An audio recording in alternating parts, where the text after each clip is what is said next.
안녕하세요. 2023년 4월 19일 경제자유살롱 시작합니다. 오늘은요, 항상 뜨겁지만 요즘 특히 여러 가지 이야기들로 더욱 달아오르고 있는 2차 전지 현황 관련해서 얘기를 나눠보겠습니다. 유안타증권의 이한나 연구위원 모셨습니다. 안녕하세요. 안녕하십니까. 네. 최근에 2차 전지 소재주가요, 600% 안팎으로 주가가 치솟았잖아요. 너무 뜨거워졌다. 아니다. 좀 더 뜨거워질 수 있다. 이런 걸로 얘기가 많이 갈리고 있는데 단도직입적으로 위원님은 어떻게 생각하세요?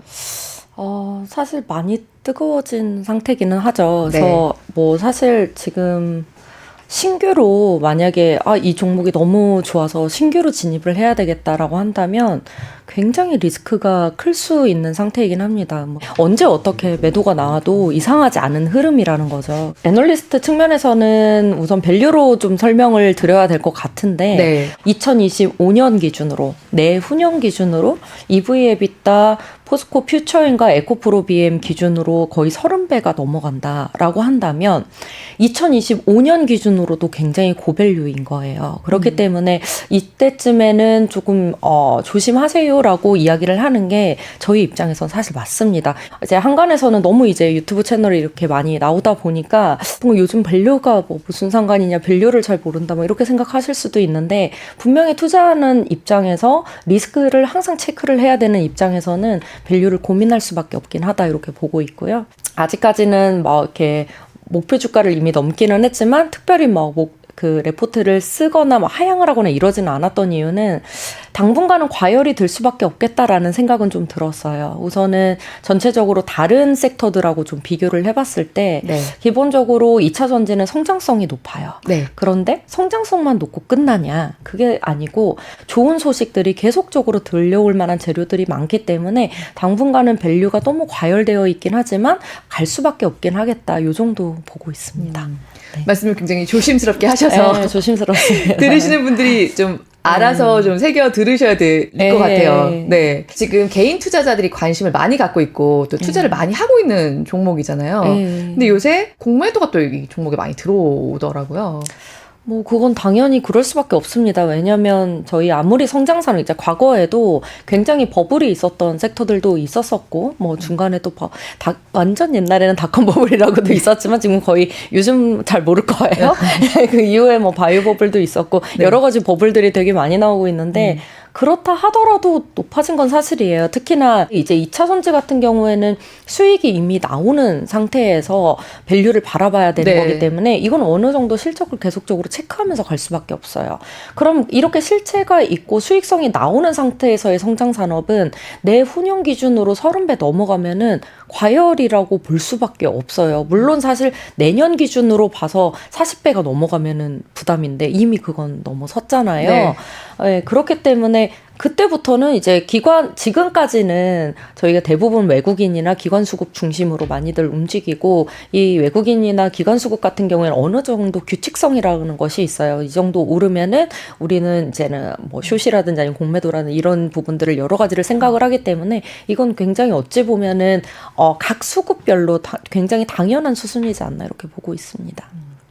그러니까 기존에 투자를 하셨던 분들, 기존에 이 종목을 알아보셨던 분들의 경우에는 그래도 이렇게 생각하시는 바가 있으면은 그거를 밀고 가도 되겠지만, 근데 사실 방금 말씀하신 대로 어느 정도 지금은 과열이라든가 지나친 주목을 받고 있다고 얘기하지 않을 수 없다라고 말씀하셨잖아요. 네, 그러면 이제 와서 좀 관심을 가지는 분들의 입장에서 얘기를 해보면 우리가 지금 얘기한 그 종목 에코프로만 있는 건 아니잖아요, 시장에. 그렇죠. 네. 그럼 다른 주목할 만한, 이미 사실 근데 다들 많이 올라서 얘기하기 굉장히 조심스러운데, 그래도 또 평소에 주목하신 다른 종목들이 좀 있다고 하면은 살짝 얘기 좀 해주신다면요. 사실 양극재 쪽이 좋기는 해요. 2차 전지 배터리의 가장 기본적인 거라고 보시면 될 것 같고요. 건전지로 보시면 저희 원통형도 있고 동그랗게 생긴 건전지도 있고 네모난 건전지도 있고, 그렇죠. 이렇잖아요. 네. 이제 그런 것들이라고 생각을 하시면 될 것 같아요. 이제 그게 셀인데, 그 셀을 구성하는 요소 중에는 굉장히 다양한 요인들이 있죠. 우선은 플러스극, 마이너스극을 형성을 하기 위해서는 양이온을 품어내는 곳이 있어야 되고 음이온을 또 뿜어내는 곳이 있어야 돼요. 그러면 그 양이온을 뿜어내는 곳은 이제 양극 활물질에서 뿜어내는 거고, 근데 단순히 양이온만 나온다고 이게 양이온을 나오게 하는 예, 물질들. 나오게 네. 한다고 갑자기 전기가 통하는 건 아니니까 네. 우선 어딘가에다 저장을 해놔야 되겠죠. 그래서 양극활 물질에서 나온 양이온을 저장하는 쪽이 이제 알루미늄 박 같은 알루미늄 전극이 이제 됩니다. 그래서 네. 요걸 전부 다 통틀어서 우린 양극재라고 좀 불러주고요. 그럼 여기에서 리튬 이온이 나와서 이제 음극재 쪽으로 들어갑니다. 음극활 물질 쪽으로 들어가는데 음이온이 나오면서 그걸 저장하는 곳이 또 구리박, 동박이라고 하는 곳이 있습니다. 그래서 네. 요걸 통틀어서 이제 음극재라고 불러주고요. 리튬 이온이 그냥 떠가는 건 아니니까 통로와 같은 역할을 해주는 액체가 바로 전해 액이 되고요. 네. 리튬 이온 외에 불순물은 다 걸러져라 하는 필터가 들어가는데 그게 바로 분리막입니다. 그래서 요 모든 게 양극재, 음극재, 전해 분리막이 이제 합쳐진 게 바로 셀이라고 보시면 될 것 같습니다. 그래서 지금 여기에 들어가는 그런 각종 물질들 그리고 그것을 이렇게 만들 수 있는 기술을 가진 회사들 지금 이런 데들이 지금 되게 뜨거운 거잖아요. 그렇죠. 네. 그래서 지금 말씀드린 것처럼 셀에서 양극재까지 말씀드렸는데 요 바로 양극재가 전체 셀의 생산 비중 중에 40% 이상 네. 차지를 한다는 겁니다. 이번에 이 IRA에서 이제 보조금 들어가는 자동차 완성차 업체들 회사들 16군데가 공개가 됐어요. 네. 네. 이번에 현대차랑 기아차는 빠졌어요. 대부분 미국 차들로만 됐더라고요. 그렇기도 하고 우선 생산시설이 미국 내에 없잖아요. 그래서 생산시설이 미국 내에 있는 거 위주로 좀 많이 적용이 된다라고 보시는 게 좋을 것 같아요. 그래서 현기차의 포함 여부에 대해서는 많이 논의가 되고는 있었지만 이번에 결국에는 빠지게 되면서 이제 향후에 생산시설을 지으면서 전반적으로 포함시키는 이런 방향으로 좀 나아가고 있는 게 아닌가 이렇게 보고 있습니다. 근데 이게 이번에 현대차, 기아차가 빠지긴 했지만 지금 현재 상황만 놓고 봐서는 뭐 충격이기도 하지만 좋은 점도 있다. 뭐 이런 얘기 나오더라고요. 그냥 보니까 뭐 독일 차들도 다 빠졌고 미국 차들 중에서도 된 데 있고 안 된 데 있고 좀 많이 갈라진 것 같던데요. 어떻게 보세요? 우선은 차종은 점점 이제 테슬라 같은 경우에도 그 크레딧을 맞추기 위해서 막 가격도 낮추고 가격도 뭐 올리기도 하고 그러니까 이러면서 크레딧을 맞춘다 하면 이제 그 보조금을 받을 수 있는 조건을 맞추는 거죠. 네. 근데 그 조건을 맞추기 위해서 뭐 각 차종도 뭐 이렇게 가격 같은 것도 조정을 하고 막 이런 식으로 했었어요. 근데 그 모든 것들이 차곡차곡 저는 이루어질 거라고 보고 있거든요. 그래서 지금 우선 당장은 미국 차들 위주로 됐지만 미국 내에서 미국 차들 위주만 그냥 보조금을 주겠다 이거라기보다는 그들이 이제는 만들어 온 조건에 천천히 이제 유럽이라든지 우리나라 차종들도 점점 맞춰가면서 이 보조금의 규모는 차종에 대한 확대는 더 이루어질 거라고 보고 있습니다. 그러니까 미국에서 조립을 한다는 것만으로는 이게 불충분하더라고요. 뭐 당연하죠. 그러니까 중국산 배터리 쓰면 안 되고 뭐 이런 여러 가지 요건들이 네. 있던데요. 미국의 IRA 정책이라는 것 자체가 딱 이거예요. 그러니까 어쨌든 메탈이에요. 어떻게 하면은 지금 화석연료 베이스의 화석연료 베이스로 경제적인 패권을 장악을 해서 좀 정치적으로 많이 이용을 했다면 이제는 리튬 쪽으로 넘어가는 분위기인 거죠. 그래서 이제 와서 이제 메탈의 지분을 끌어올리면서 중국 공급망을 이제 배제해 가면서 나중에 경제 패권을 장악하겠다라는 거기 때문에 우리 배터리에서 사실 굉장히 중요한 부분이 리튬이라든지 니켈 같은 이런 광물들이거든요. 네.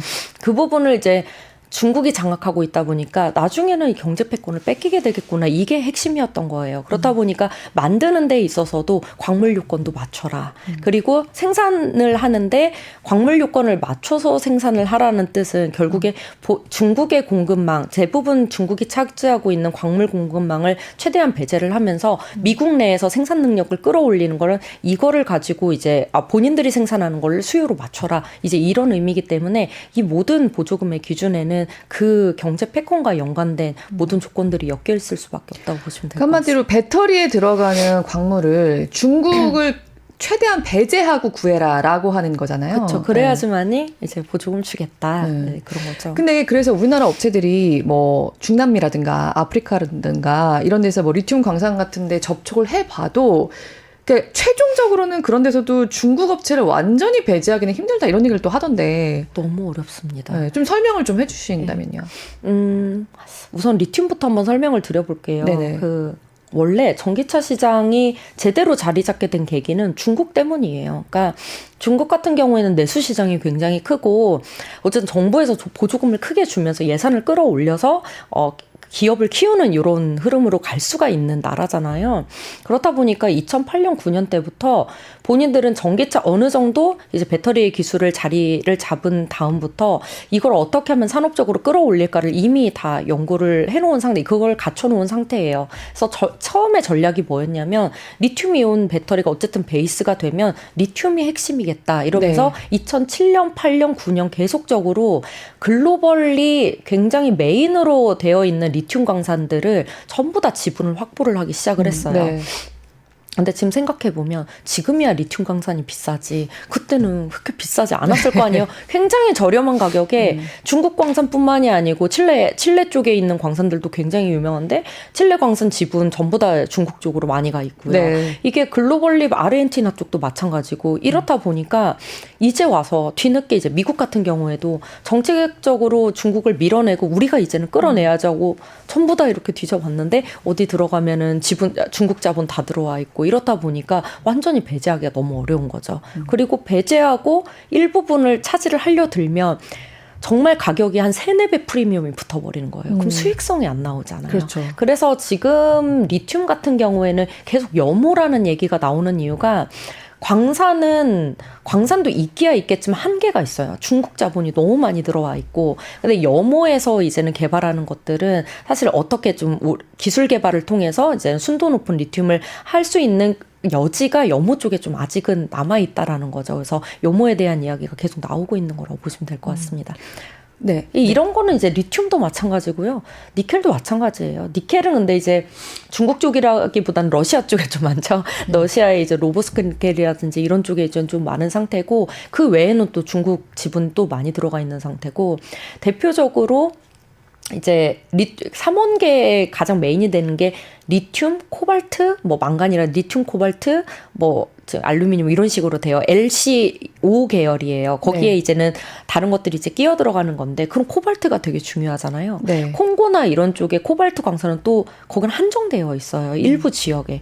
거기 또 80% 이상이 중국이 공급망을 아니, 중국은 차지하고 어쩜 있습니다. 이렇게 빨리 이런 것들을 네. 다 선점할 생각을 했을까요? 그러니까 애초에 경제 패권은 이쪽으로 갈 거고 우리가 그걸 만들어 갈 거다. 그리고 광산 매입을 한 다음에 동시에 진행한 게 LFP 배터리를 가지고 자국 내에서 이제 청소차라든지 트럭 같은 걸로 쫙 공공 차량으로 이제 끌어올리고 그 다음에 유럽은 환경적인 부분에 굉장히 민감한 국가잖아요. 네. 그러니까 그쪽에다가 전부 다 청소차, 트럭, 뭐 버스 이런 쪽으로 대량 공급이 시작이 되면서 성장률이 이제 올라오니까 다른 완성차 기업들이 눈길이 가도록 만든 것 자체가 이제 중국이 한 일이라고 보시면 될 것 같습니다. 그래서 뭐 우리나라 업체들도 뭐 되도록이면 중국을 공급망에서 배제하고 이제 배터리를 만들려고 뭐 중남미나 아프리카 같은데 광산을 간다 하더라도 결국에는 뭐 중국 회사들이랑 최소한 어느 정도 지분을 주고 파트너십을 맺는다든지 뭐 이런 식으로 하지 않을 수가 없다고 얘기를 들었거든요. 그 부분에 대해서는 이제 미국의 인플레이션 감축법에서 배제가 안 되는 거죠? 50%부터 시작을 하는 거잖아요. 네. 반반이니까 중국 지분을 서서히 줄여나가는 이런 방법을 취하는 게 지금으로서는 가장 경제성이 높은 방법이기는 합니다. 그럼 지금 미국에서 그 보조금을 받기로 된 16개 차종 있잖아요. 여기는 정말 중국을 좀 공급망에서 많이 배제하고 된 차들인가요? 우선은 이런 상황에서 네. 50% 조건이기 때문에 우선은 그거는 맞아지긴 하죠. 왜냐면은 국내에 3원계 배터리를 사용을 하게 되면은 우선은 전구체 쪽 같은 경우에도 중국에서 받아오는 것이 반이기는 하지만 나머지 이제 국내에서 만드는 전구체 거기에는 대부분 중국 지분이 한 반 정도 들어와 있기는 한데 네. 이렇게 하면서 점점 지분을 빼는 방향으로 가요. 그럼 최종제로 봤었을 때 양극재 기업들은 다 국내 기업이거나 일본 기업이거나 뭐 이런 식으로 되는 거잖아요. 테슬라 같은 건 일본 기업일 테고요. 그렇다 보니까 지금 요건에는 맞게 되는 거죠. 완전 LFP를 사용하지 않는 한은. 그러니까 중국 지분이 아예 안 들어가 있는 데는 사실 지금 미국의 인플레이션 감축법 통과한 회사들도 별로 없고 네. 지분에서 조금 배제하는데 약간 성공한 데들 그런 데들이 이번에 보조금 받을 수 있게 됐다는 그런 말씀이신 거죠? 네, 간단하게 이야기하면 그렇습니다. 네. 전기차 배터리가 또 타입별로 이렇게 많이 나뉘잖아요. 그래서 어떤 배터리가 이제 시장에서 조금 더 우세해지느냐에 따라서 이 시장의 판도가 굉장히 달라질 수 있다. 이런 얘기도 많이 나오고 있는데 이 부분도 지금 요새 현황 어떤지 좀 설명을 해주신다고 하면요. 네. 사실 정말 경쟁 구도인 것 같아요. 이게 네. 중국의 LFP 배터리, 그러니까 리튬 인산 철 배터리가 원래 제일 처음에 전기차 시장을 이끌었던 제일 최초의 배터리라고 이게 바로 보시면 중국식 배터리죠. 그렇죠. 쉽게 말하면 LFP 배터리. 거의 아까도 계속 말씀하셨는데. 전기차 시장 초창기에 네네. 이렇게 떠오르던. 네. 그러면서 우리나라부터 일본 기업들이 이제 기술력으로 끌고 딱 나왔던 게 NCM, NCA 같은 이런 3원계 배터리들이 치고 올라오면서 실제로 점유율을 빠르게 역전시켰어요. 네. 그런데 자꾸 3원계 배터리 기업들이 화제가 나면서 리콜 사태가 벌어지게 되고 완성차 기업들도 손해보고 셀 기업들도 손해를 보다 보니까 제일 처음에는 전기차 전에 이제 ESS라고 해서 이제 에너지 저장 장치에도 똑같이 2차 전지가 들어가게 되는데 거기에는 이제 안정적인 LFP 배터리, 저가 배터리이면서 에너지 밀도도 낮지만 안정적인 걸 쓰자 해서 그거 LFP로 교체가 되기 시작을 했어요. 이제 발전소 쪽에서 먼저. 이제 그러다가 LFP가 어느 정도 이제 주행거리도 좀 나와주고 안정성은 또 보장되고 이러다 보니까 롱레인지 이제 주행거리가 긴 쪽에는 잘 못 들어가지만 저가 차량에는 LFP가 다시 적용이 되기 시작을 한 거죠. 그래서 지금 현재로서는 점유율을 거의 그러니까 반반은 아니고 지금도 여전히 3원계가 많기는 한데 빠르게 따라잡고 있는 상태이긴 합니다. 그 한마디로 우리나라 쪽에 약간 고기술력을 갖고 있는 우리나라 쪽은 이 3원계 배터리, 중국 쪽이 했던 게 저가 LFP 배터리. 그런데 이쪽이 약간 성능은 좀 떨어지는데 훨씬 안정적인 거죠, 아직까지는. 네, 그렇죠. 불도 잘 안 나고. 네, 맞습니다. 네. 근데 이거는 사실 소비자들 입장에서도 우리 쪽 배터리라고 해야 되나? 이쪽이 어쨌든 약간 리스크가 있다는 인상이 좀 들기 시작하면 이게 시장 점유율을 막 넓혀가는 데는 좀 한계가 있을 수밖에 없지 않을까 하는 생각도 약간 드는데요. 우선은 아직까지는 걱정은 안 하는 건 주행거리의 차이가 확실히 있습니다. 왜냐하면 저희 어쨌든 충전하고 그러는데 주행거리가 너무 안 나오면 한 300에서 350km다. 네. 이러면은 한 번 또 중간에 서서 충전하고 지금 인프라도 그렇게 많이 갖춰져 있지도 않는데 쉽지만은 않은 상황이에요. 그래서 주행거리가 어느 정도는 사실 받쳐줘야 되는데 그런 측면에 있어서는 LFP가 많이 따라오지는 못하고 있습니다. 그래서 3원계에서는 그럼 어떻게 화재 위험을 잡느냐 다양하게 지금 많이 잡고 있어. 뭐 활물질에서 코팅을 한다든지 뭐 여러 가지 기술을 하고 있지만 우선은 니켈 함량 95%까지 지금 기술이 나왔는데요. 그걸 많이 사용하진 않아요. 그러니까 한 80%대, 60%대를 제일 많이 사용을 하면서 니켈 함량이 높아질수록 이게 발화 위험이 높아지는 거거든요. 그래서 좀 어느 정도 그 비중을 좀 낮추면서 그렇지만 LFP보다는 주행거리가 이제 길게 이런 식으로 좀 다른 느낌으로 가고 있고요. 그래서 아직까지는 걱정은 안 되는데 LFP 배터리가 양극활 물질에서 나오는 그 기술적인 한계로만 봤었을 때는 주행거리가 안 나올 수 있지만 양극재로 못하는 거 음극재로 끌어올리고 뭐 중간에 전해에서 첨가재로 끌어올리고 아니면은 뭐 도전재로 끌어올리고 다양한 부품 소재들로 인해서 끌어올리게 되면 이게 어느 정도 주행거리가 나와주거든요. 그래서 한 내년 정도 가게 되면은 3원계 기준으로는 니켈 함량 60%대 정도는 이제 커버가 가능해지게 돼요. 그러면은 이제 내후년 정도 갔었을 때에 LFP가 얼마나 올라올 수 있는지를 계속 고민할 수밖에 없는 거고 그 고민의 결과가 어떻게 보면 우리나라 기업들의 그 3원계 배터리에서도 코발트를 없애서 비싼 그걸 없애서 저가로 이제는 양극활 물질들을 만들어가지고 배터리를 만든다든지 아니면 발화 위험이 높으니까 양극재를 상대적으로 내리면서 실리콘 음극재 쪽을 끌어올린다든지 아니면은 뭐 망간을 높인다든지 여러 가지 3원계에서 할 수 있는 다양한 기술들을 개발을 하고 있습니다. 가격적인 측면에서는요. 그러니까 지금 방금 또 약간 얘기를 하셨지만 약간 우리나라식 배터리 쉽게 얘기하자면 우리나라식 배터리에서는 그 코발트 같은 비싼 물질들 빼고 하면서 좀 가격을 낮추려는 노력을 하고 있잖아요. 근데 반대로 중국식 배터리는 성능에 있어서는 확실히 차이가 나지만 확실히 저가인데 그렇죠. 이게 사실 시장이 넓어지는 데 있어서는 또 이 가격 경쟁이 정말 무시 못할 요소잖아요. 우선은 리튬이온 배터리에서 가격 경쟁을 해야 된다라고 하면 정말 업스트림 단이 잘 갖춰져 있어야 돼요. 뭐 리튬, 니켈부터. 그래서 막 전고체 원재료에 대한 부분들이 많이 이야기가 나오는 거고, 그래서 막 중국보다 저가로 만들기 위해서 어떻게 해야 되나 이제 이런 이야기들까지 나오게 되는 건데, 우선 LFP하고만 좀 비교를 한다 하면 우선은 코발트를 빼는 방법도 있고, 코발트를 빼고 대신에 망간을 높여서, 망간은 이제 저렴하니까 고망간으로 갈 수도 있고, 근데 이걸 가지고도 살짝 한계가 있어요. LFP는 워낙 리튬 제외하고는 너무 다 저렴하고, 중국 기업들이 만들다 보니까 그 광산보다 전고체가 너무 잘 갖춰져 있어서 가뜩이나 저렴한데 더 저렴하게 잘 만들어요. 그래서 이걸 어떻게 해야 될까에 대한 고민을 결국엔 3원계 기업들은 단위당 에너지 비용을 낮추는 쪽으로 가는 거예요. 단위당 에너지 비용을 낮춘다는 소리는 결국에는 최종적인 에너지 밀도를 끌어올려서, 그러니까 에너지 밀도의 차이가 크게 나게 되면 단위당 들어가는 에너지 비용 자체는 낮아질 수가 있기 때문에 오히려 기술을 끌어올려서 비용을 낮추는 이런 방식으로 많이 채택을 하고 있고요. 테슬라가 좀 대표적인 여러 가지 공정들을 얘기를 하면서 또 저가 배터리에 대한 얘기를 하는 것 같아요. 이게 LFP를 제외하고도 그들이 생각하는 이제 공정의 비효율성에 대한 부분들을 계속 연구를 하면서 공정을 최대한 효율화를 시켜서 또 비용을 낮추는 이런 방법까지도 지금 나아가고 있습니다. 그래서 지금 중국 BYD에서는 뭐 우리나라 돈으로 1,300만 원짜리 전기차 이제 한다고 네. 하고, 테슬라는 이번에는 실현하지 못했지만 결국은 반값 전기차를 실현하겠다라는 식으로 계속 하고 있고 네. 한데, 사실 우리나라 전기차도 굉장히 인기 많긴 하잖아요. 인기 많긴 하지만 그래도 좀 고가에 속하죠. 좀 시장에서 좀 시장을 좀 넓어지려고, 시장이 좀 더 넓어지기 위해서는 지금 하는 그런 인기 있는 전기차들도 계속 해야 되지만 좀 코스트를 낮춘 차들도 좀 나와야 될 것 같은데.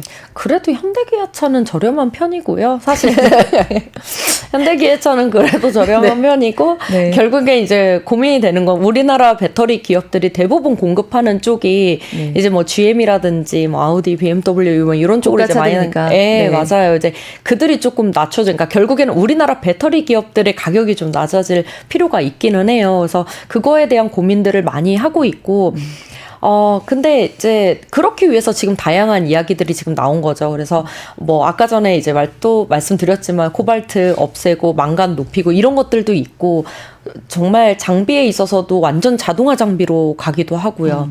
그리고 사실 그냥 양극화 물질, 그러니까 메탈에 너무 치우쳐져 있는 쪽의 활물질들을 최대한 그 합성물들을 조금 낮추고, 니켈 함량 같은 걸 좀 낮추고, 음극재 쪽에서 소량이지만 실리콘을 좀 키운다든지, 이런 다양한 방식을 뭐 결정 구조를 단결정으로 만든다든지 여러 가지 기술들을 통해서 사실 많이 낮추고는 있습니다.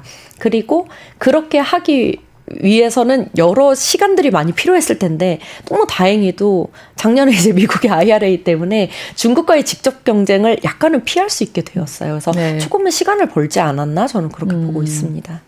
재료 구하는 데는 조금 애로사항이 생겼을지 몰라도 사실 중국 업체들과의 경쟁을 직접적으로 안 해도 되는 거, 네. 이거는 정말 말씀하신 대로 좀 시간을 번 것 같아요. 네, 맞습니다. 네.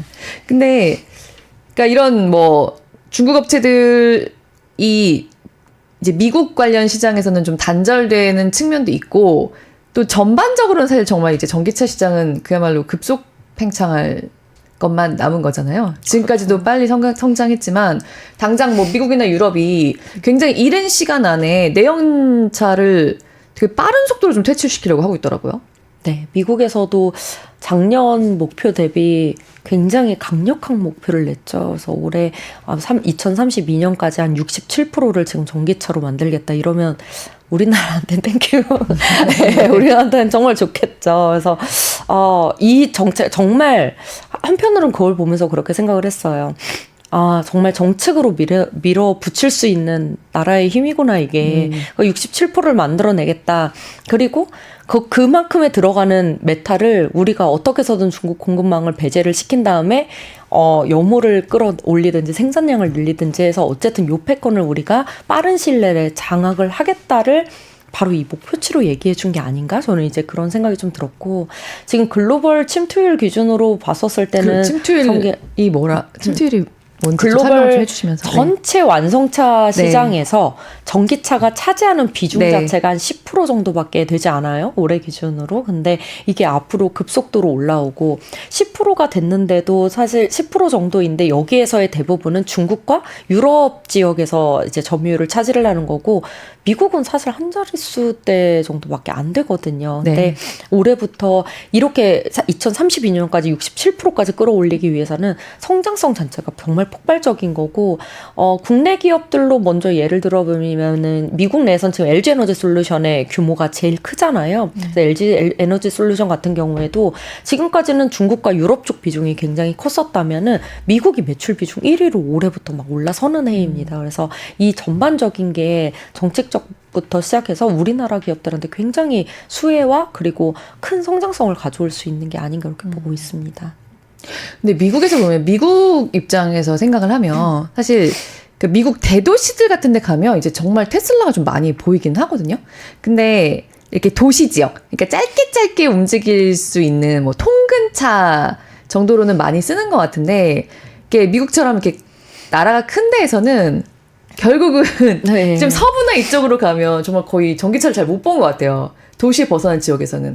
근데 이런 나라에서 이런 분위기에서 진짜 지금 바이든 정부에서 얘기하는 대로 내연차 퇴출될 수 있을까? 현실적인 목표인가? 약간 그런 의문점이 좀 들기도 하긴 하더라고요. 그렇죠. 그래서 테슬라가 이제 사이버 트럭을 내놓겠다라고 하는 부분도 그게 굉장히 이제 중심이 될 것 같아요. 과연 이게 어느 정도 팔릴 것인가. 그러면은 전부 다 그쪽 라인업으로 많이 판매가 이루어져야 정말 판매량이 급속도로 이제 늘어날 수 있을 테고, 그리고 아직까지는 충전소 인프라도 부족한 편이에요. 그렇죠. 미국에서는. 그래서 뭐 사이버 트럭 또 사이버 트럭이지만 우선 충전 인프라도 굉장히 빠르게 좀 깔리는 정책이 이제 앞으로 더 많이 나오지 않을까 이렇게 보고 있습니다. 그래서 미국은 아직 정책이 구체적으로 시작한 게 그렇게 역사가 오래되지 않았기 때문에 지금부터 본격적으로 정책적으로 밀어붙인다면 충전 인프라부터 뭐 다른 완성차 기업들이 이제는 주행 거리를 좀 끌어올리고 거기에 이제 사이버 트럭 같은 이런 트럭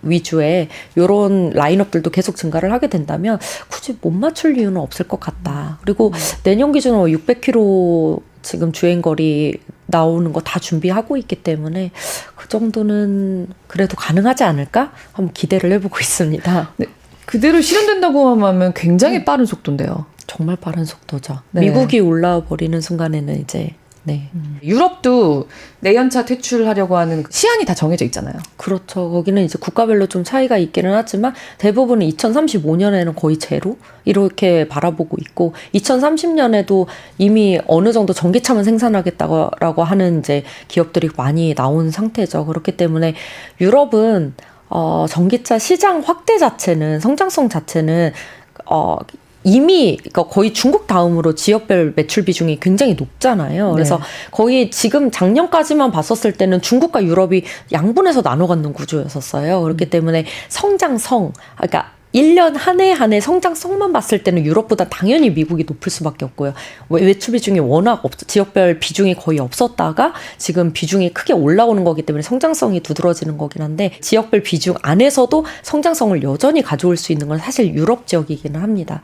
그런데 사실 유럽은 우리나라 기업으로 봤었을 때에는 미국은 중국 공급망을 배제하는 정책인 거고 유럽은 그런 정책은 아니에요. 그러니까 업스트림 단에서 뭐 메탈, 채굴, 가공, 뭐 전구체, 폐배터리, 리사이클 이런 쪽은 이제 중국 공급망을 배제를 하려고 하지만 지금 유럽 내에서도 다양한 배터리 기업들이 어쨌든 꾸역꾸역 올라오고 있는 상황이기 때문에 중국과 우리나라 기업들이 다 같이 와서 코어를 해주기를 원하는 시장이어서 그 시장의 성장성을 고스란히 받기에는 우리나라는 조금 한계가 있다. 중국과 결국에는 경쟁을 하는 그런 지역이 되지 않을까 이렇게 보고 있습니다. 방금 말씀하셨지만 사실 중국 정도 제외하면은 그래도 2차 전지는 우리나라 기업들인데 그래도 더 신경을 써야 되는 세계적으로 봤을 때 여기 또 올라오고 있다. 이런 데는 뭐 없을까요? 원래는 일본이 있어요.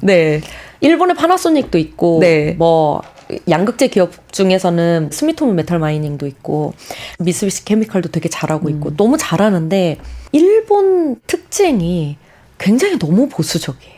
그래서 확장력이 좀 떨어져요.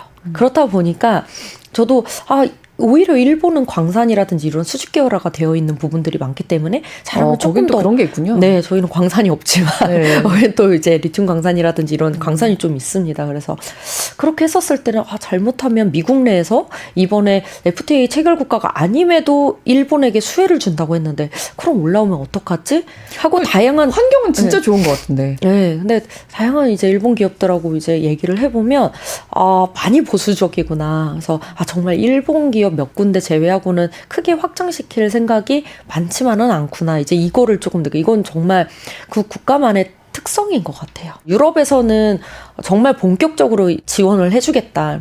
그러니까 배터리를 끌어올려라 이렇게 해서 굉장히 다양한 기업들이 나왔어요. 지금 대표적으로 노스폴트 같은 기업들이 있는데 네. 셀을 만드는 공정 자체가 굉장히 비효율적이에요. 단계별로 사람이 다 이렇게 맞춰야 되는 구조다 보니까 숙련이 되어 있는 인력이 아니고는 너무 이제 가격도 많이 들고 고정비도 많이 들고 그렇다고 수율이 나오는 것도 아니고 너무 힘이 든 거죠. 그래서 지금은 대부분 작은 기업들은 전부 다 파산 절차를 지금 받고 있는 상태고 노스폴트 하나 지금 올라오고 있는 상태인데 거기도 지금은 우리나라 인력 끌어다 쓰든지 아니면은 중국이나 우리나라 배터리 기업들하고 같이 코업을 해서 진행을 하든지 이렇게밖에 진행이 안 되고 있는 상황입니다.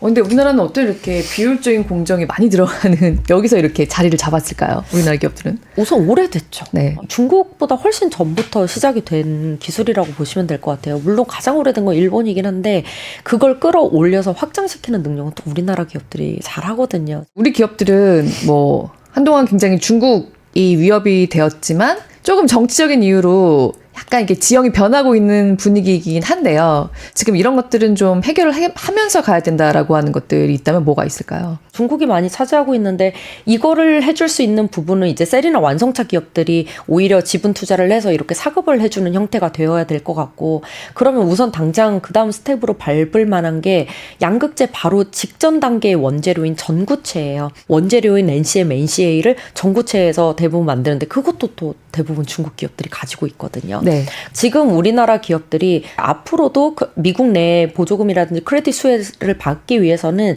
이 전구체에 대한 국산화가 너무 시급하고요. 전구체 국산화가 시급하기 때문에 지금 양극재 기업들이 제일 많이 투자하고 있는 게 전구체 쪽이에요. 네. 그래서 포스코 퓨처인 같은 경우에도 보시면은 전구체도 굉장히 크게 생산 능력을 확대를 하고 있고요. 또 에코프로 같은 경우에도 에코프로 BM은 양극재를 만들지만 여기 전구체를 만드는 기업이 에코프로 자회사인 에코프로 머티리얼즈예요. 네. 그래서 여기가 원래는 에코프로하고 중국의 GEM이 JV 50대 50으로 들어왔었는데 지금은 비중이 거의 없어졌어요. 이거 LG화학도 양극재를 하고 있으니까 지금 중국의 화유코발트하고 JV 하면서 점점점 중국 지분율을 낮추면서 국산화를 하려는 이런 흐름들이 굉장히 많이 이루어지고 있습니다.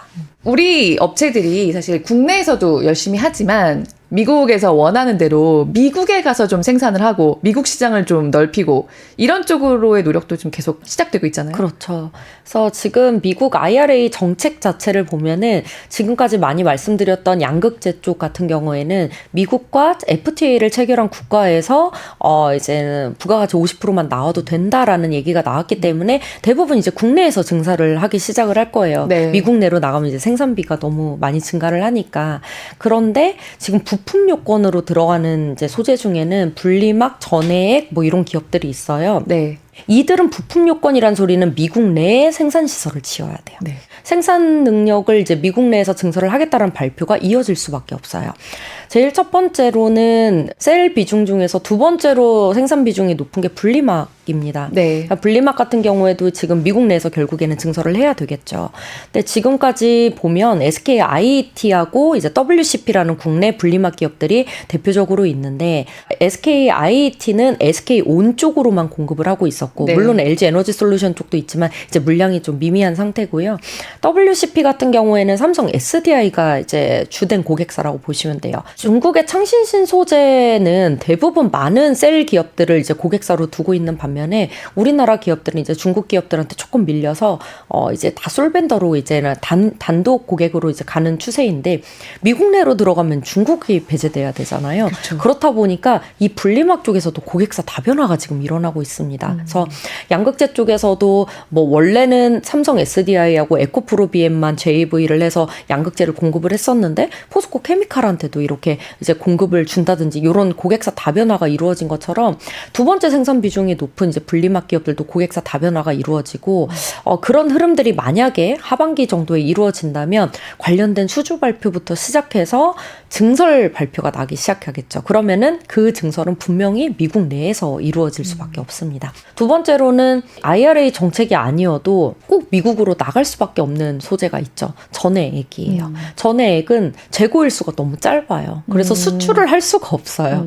그래서 셀 공장 옆에 가가지고 이제 공장을 지어가지고 빠르게 공급을 하는 것이 이제 포인트인 소재입니다. 근데 어쨌든 여기도 IRA 쪽에서는 요건이 이제 부품으로 들어가면서 어쨌든 미국 내에 지어야 되는데 어차피 본인들은 미국 내로 나가야 된다는 걸 알아서 일찌감치 다 지었어요. 그래서 엔캠이라든지 이제 솔브레인 같은 이런 전해액 기업들은 이제 LG 에너지 솔루션이라든지 SK온 쪽에서 계속 생산 능력 늘려갈 때마다 본인들도 이제 작년부터 계속 미국 내에서 생산 양산을 시작을 하게 된 이런 기업들, 이제 소재들이 좀 있다라고 보시면 될 것 같습니다.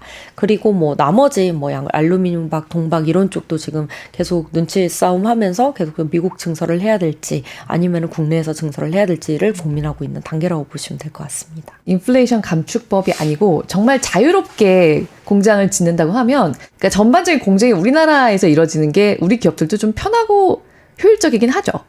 우선 가격이 다르죠. 가격이 다르고 또 숙련의 차이도 있고 그렇죠. 인건비의 차이도 있고 사실 지금 미국에서 이렇게 IRA 통해서 엄청 땡겨가고 거의 이제 압박을 주다시피 하니까 이렇게 가게 되는 거지. 그렇지 않으면 국내에서 이렇게 단지를 만들어 나가는 게 기업들 입장에서도 좀 효율적이고 그렇지 않은가요? 그렇긴 하죠. 이제 국내 경제를 위해서는 국내에서 분명히 올라오는 게 맞고, 그리고 사실 그걸 떠나서라도 이제 인건비, 아까 이제 숙련된 인력이 결국에는 필요한 건데 아마 미국 나가게 되면은 국내 인력들 많이 데리고 갈 수밖에 없을 거예요. 그래서 처음에는. 그런 측면도 있고, 전력비는 또 상대적으로 미국에서 조금 저렴하게 사용할 그렇죠. 수 있는 방법들이 있기 때문에 전력비보다는 우선은 들어갔을 때 건설 부지비, 그리고 이제는 뭐 다른 인력비, 뭐 이런 부분들이 이제 여러 가지 걸림돌이 되었었는데 그걸 다 해주겠다라는 거잖아요. 지금 우리나라는 내수 시장이 너무 작은데 생산비 늘어나는 걸 따져도 그래도 그 시장을 장악하는 게 우리나라 기업들에게는 맞겠구나 이런 생각은 하고 있습니다. 그 미국이 정말 공격적으로 이제 첨단 산업들을 유치하려고 하는 것 같아요. 진짜 무서울 정도로. 네, 지금도 세계에서 힘 제일 센데 이렇게 다 가져가야 속이 시원하냐 약간 이런 느낌? 네, 맞습니다. 네. IRA 정책으로 인해서 국내 2차 전지 기업들이 확실히 글로벌 경쟁력을 갖게 되는 계기가 될 수밖에 없었다라고 저는 보고 있어요. 그래서 오히려 더 일찍부터 중국과 직접 경쟁을 통해서 되게 힘들어지는 순간도 분명히 있었을 것 같다라는 생각이 드는데 이제 작년 8월에 시작된 IRA 정책은 분명히 우리나라한테는 큰 성장성을 가져주는 정책인 건 맞다 이렇게 보고 있습니다.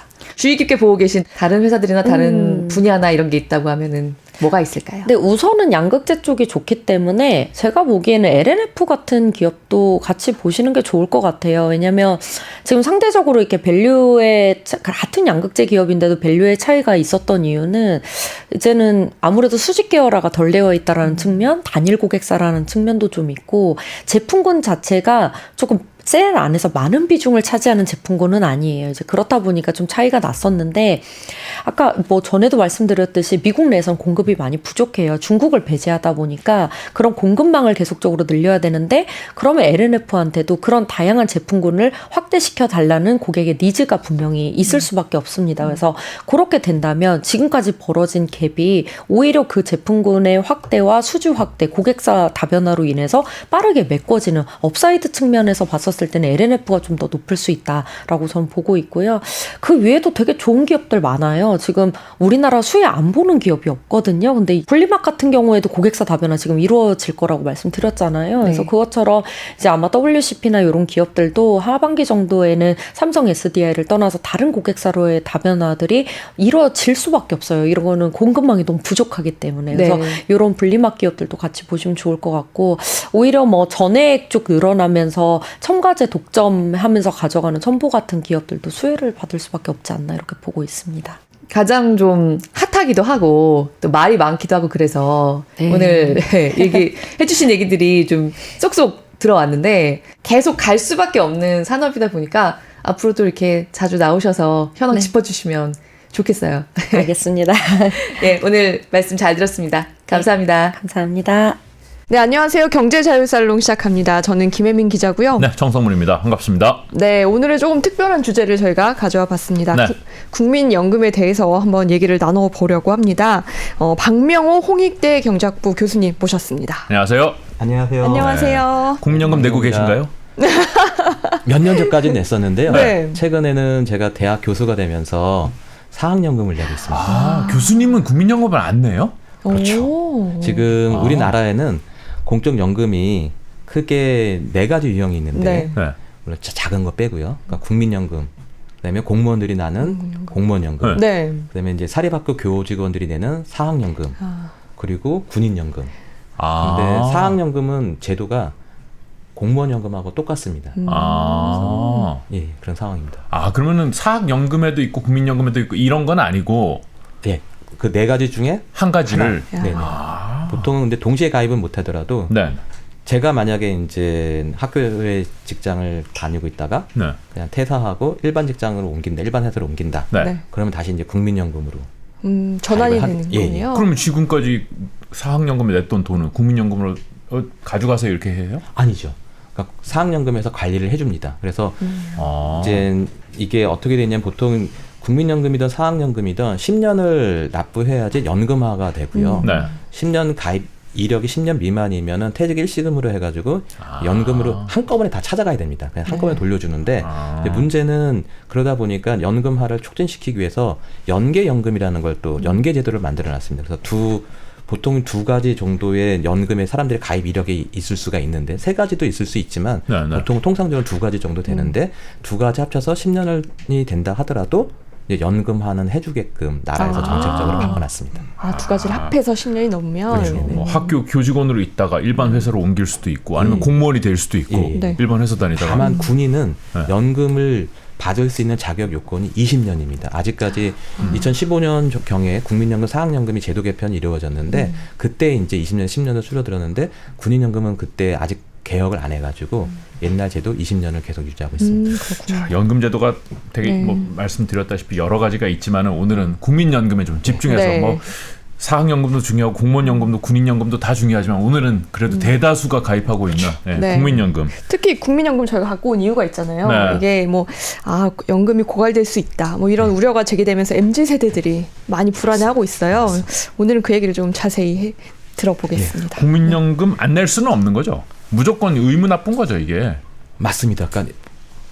그러니까 이미 가입도 가능하긴 한데 통상적으로 이제 돈을 사람들이 대학생들이 이제 직장에 다니면서 이제 정상적으로 어떻게 보면 남들이 하고 평범하게 직장 생활을 한다 그러면 네.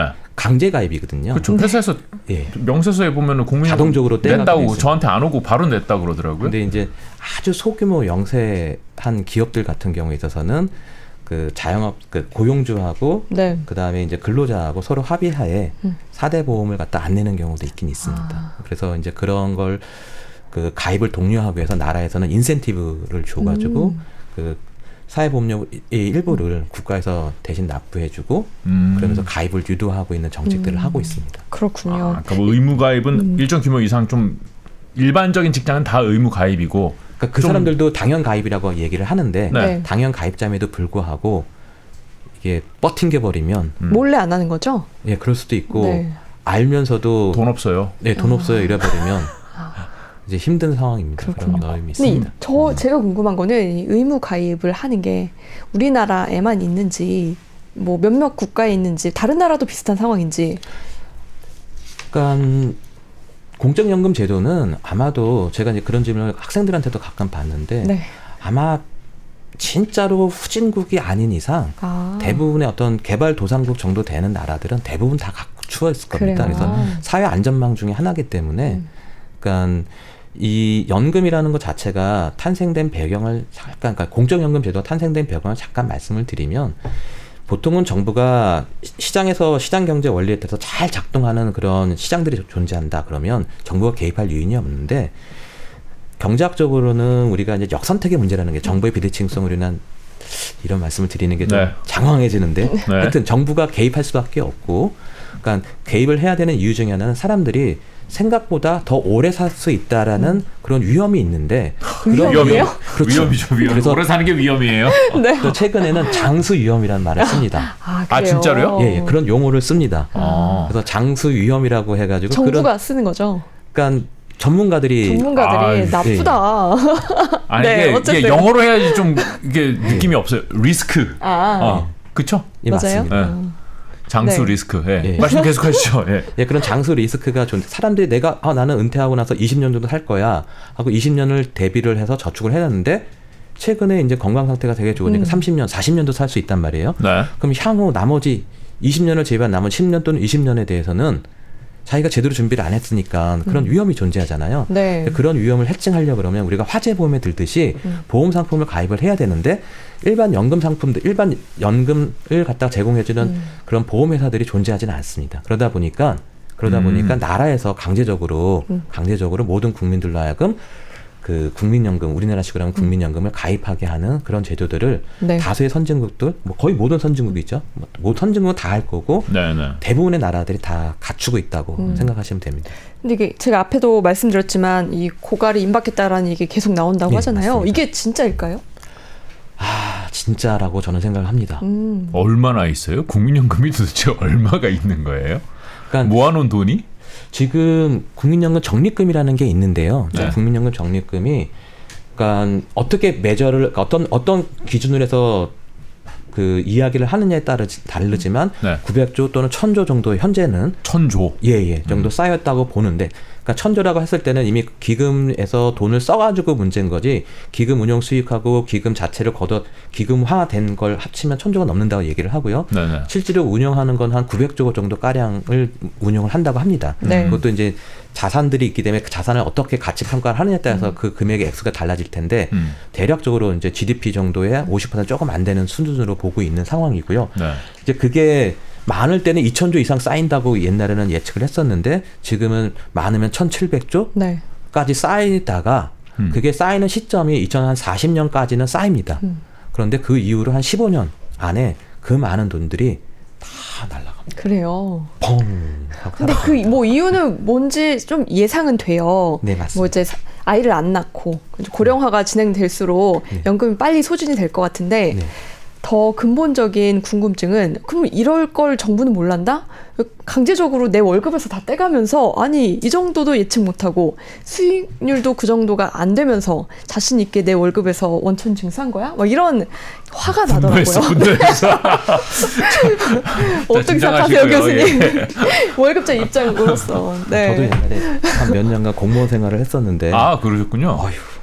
지금도 계속 한다 그러면 참 책임감이 크게 다가올 텐데 맞는 말씀입니다. 네. 정확하게 지적을 아, 해주시는데 혹시 공무원 국민연금 관련된 공무원 하셨나요? 꼭 그건 아니지만 네. 아, 아니에요? 네. 예, 예. 국회 예산정책처에서 아, 근무하셨다고? 맞습니다. 네, 예, 예. 들었습니다. 그러다 보니까 네. 행정부에서 해오는 정책들에 대해서 어떻게 견제하는 기능들을 할 수밖에 없고 특히 연금 관련된 거와 관련돼서도 많은 일들을 했었는데요. 아, 그러셨군요. 정부도 그런 문제가 있다는 걸 인식을 해가지고 5년마다 한 번씩 재정 계산이라는 걸 합니다. 그래서 여러분들이 최근에 네. 많이 논란이 되고 있는 것 중에 하나가 뭐 국회 연금 개혁 특위가 운영된다 이런 얘기도 들어보셨을 네, 거고 네, 네. 바로 직전에 그 5차 재정 계산을 한다라는 얘기도 들으셨을 거예요. 그게 그럼 뭐예요? 재정 계산이. 재정 계산이라는 게 향후 우리나라 같은 경우는 향후 70년 동안 현재와 같은 인구 구조가 계속 변한다. 현재와 같은 제도가 계속 유지된다고 했었을 때 국민연금의 재정이 과연 어떤 모습일까? 네. 라는 걸 가서 살펴보는 겁니다. 시뮬레이션을 한번 해보는 거군요. 네, 그런 거죠. 1년에 걷어지는 돈이 얼마고 1년에 나가야 되는 돈이 얼마고 수익률이 어느 정도 될 것 그렇죠. 같고 이제 그런 걸 다 따져가지고 재정 상태를 이제 평가하는데 이제 그러한 것들을 기반으로 해가지고 제도 개선이라는 걸 하게끔 되어 있습니다. 네. 그래서 제도 개선 위원회라는 것도 있고 이제 거기서 이제 제도 개선 방안을 내뒀는데 문제는 법이 통과돼야지 사람들이 제도 개선 위원회에서 다양한 그 개편 방안, 다시 말하면 재정을 안정화시킬 수 있는 여러 가지 방안들을 제시는 하고는 있지만 그게 국회를 통과하고 법제화가 돼야지만 실효성이 있는 건데 네. 여러분들 잘 기억하다시피 문재인 정부에서도 4가지 방안인가를 내놓고 흐지부지 사라졌고 지금도 국회 연금개혁특위가 작년 말서부터 가동이 됐지만 지금까지 뚜렷한 방안에 대해서 제시하지도 못하고 있고 네. 그렇죠. 그 내년 또 총선인데 과연 이게 윤석열 정부에서 말하는 국민연금 개혁을 할 수 있을까라는 의구심들을 네. 이제 사람들이 이제 가질 수밖에 없는 거죠. 프랑스 사람들 시위하는 거 거기도 뭐 이런 문제 아니겠어요? 결국은 제가 잘은 모르지만은 그 시위하는 거 보고선 정치인 입장에서 야, 이거 잘못했다가 그쵸. 선거에서 큰일 날 수 있겠다 이런 충분히 생각을 가능합니다. 그래서 할 것 같아요. 이번 대통령이 제 스스로 이제 잘하는 것 중에 하나는 잘 말씀하신 것 중에 하나는 네. 아무리 인기 없는 정책이라도 국가 발전에 필요하다 그러면 추진하시겠다고 하셨거든요. 네. 네. 대표적으로 인기 없는 정책이 바로 국민연금 개혁입니다. 그렇겠죠. 그러니까- 고양이 목에 방울 달기 정도 일지 않을까요? 그래서 어떤 정책을 핀다 그러면 항상 정책에는 승자와 패자가 존재하는데 네. 현재 살아있는 사람들 가운데 승자는 존재할 수 없는 게 국민연금 개혁이고 만약에 승자가 존재한다 그러면 현재 태어나지 않은 미래 세대입니다. 아. 그러다 보니까 투표권은 현재 세대만 존재하고 네. 미래 세대는 태어나지 않았으니까 투표권이 없고 그러니까 정치인으로서는 현재 살아가는 사람들 나한테 투표를 할 수 있는 사람들이 좋아해야 되는데 그렇지 않은 싫은 정책들을 펴니까 와. 인기 없는 정책이 되는 겁니다. 이거 진짜 딜레마인 게 심지어 애도 잘 안 낳는데 너 내 애 날지 안 날지도 모르는데 우리 맞아. 애를 위한 거를 내가 찬성을 하라고 나는 지금 당장 손해인데 이거잖아요 지금. 그게 더 큰 문제입니다. 그래서 사람들이 경제학에서는 허라이전이라는 얘기를 하는데 시계라고 해서 내가 얼마나 나의 삶을 갖다가 길게 바라보느냐에 따라 다른데 내가 애를 낳고 그 애가 또 손자를 낳고 한다 그러면 일종의 경제학에서는 다이너스티 왕조처럼 네. 그 계보가 내가 죽는다 나는 실질적으로 죽지만 나의 DNA가 계속 내 후손들한테 물려가면서 나는 계속 살아있는 것처럼 얘기를 하거든요. 네. 이제 그러한 것들이 깨져버리면 더 이상 애를 안 낳기 시작하면 그러한 게 깨지지 않습니까? 네. 그러다 보니 내 후손들을 위해서 내가 배려하고 존중해주는 그럴 유인이 사라져버리는 겁니다. 그런 저출산의 문제도 그런 어떤 좀 안 좋은 사회적으로 바라봤을 때 네. 좀 안 좋은 영향을 미칠 수 있는 것들이 충분히 있습니다. 네. 옛날에는요, 보험료를 매달 3% 내고, 네. 그다음에 월급의 70%씩 돌려받는 시절이 있다고 해요. 진짜요?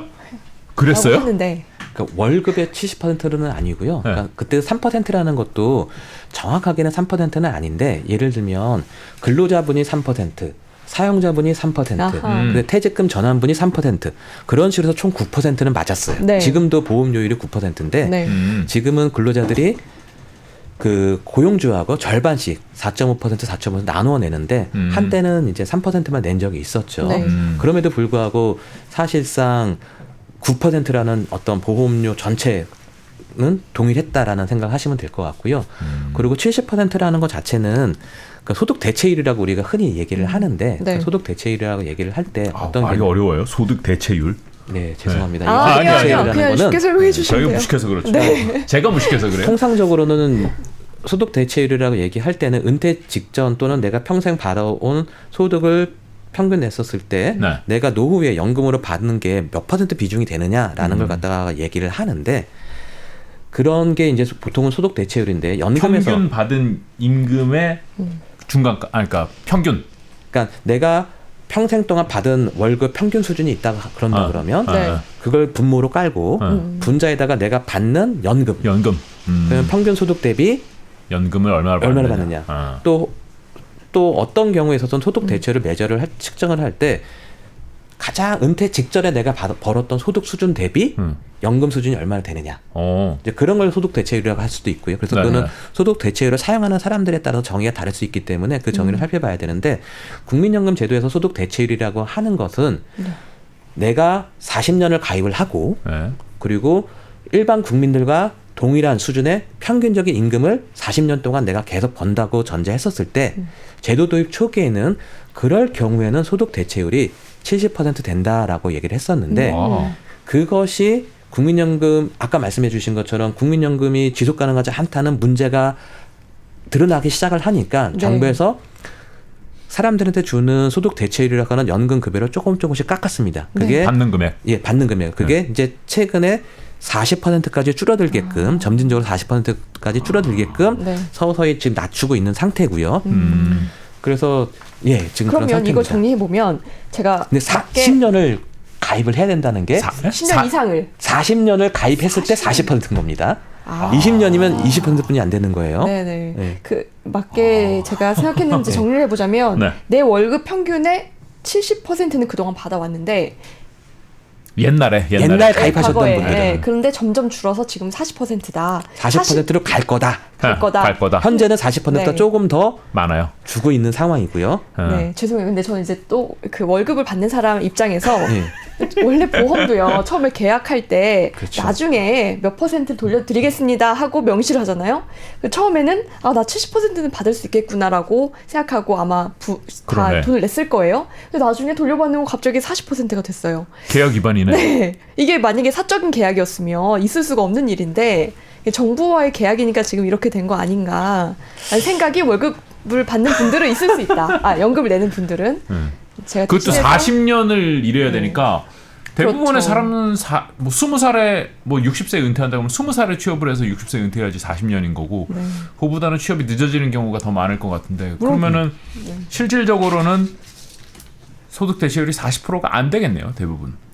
그러니까 실질적으로는 40%안 될 가능성이 상당히 큽니다. 그렇죠. 그러니까 왜냐하면 가입 기간이 그러니까 우리 그 아나운서 분께서 네. 말씀해 주신 것처럼 40년이 되는 사람이 별로 없습니다. 그렇죠. 그렇죠. 그러니까 그러다 보니까 실질적으로 소득 대체율 40% 되는 경우가 네. 많지 않을 수도 있습니다. 40년이라고 하면 60세가 정년이니까 20살부터 일을 해야 그러니까. 되는 거네요. 근데 또 어떻게 보면 그런데 또 가장 저소득층에 계셨던 분들 네. 같은 경우에 있어서는 소득 대체율이 40년 동안 만약에 가입을 한다 그러면 더 높아질 수도 있습니다. 그래요. 네. 그거는 이거는 소득 수준에 따라서 40%일 수도 있고 더 높을 수도 있고 낮을 수도 있고 그래요? 왜냐하면 우리나라 어. 연금 급여라는 게 재분배적인 요소가 들어가 있기 때문에 네. 재분배적인 요소라는 거는 소득이 많은 사람들이 소득이 적은 사람한테 국민연금이라는 기제를 통해 가지고 소득을 갖다가 이전시켜 주는 거거든요.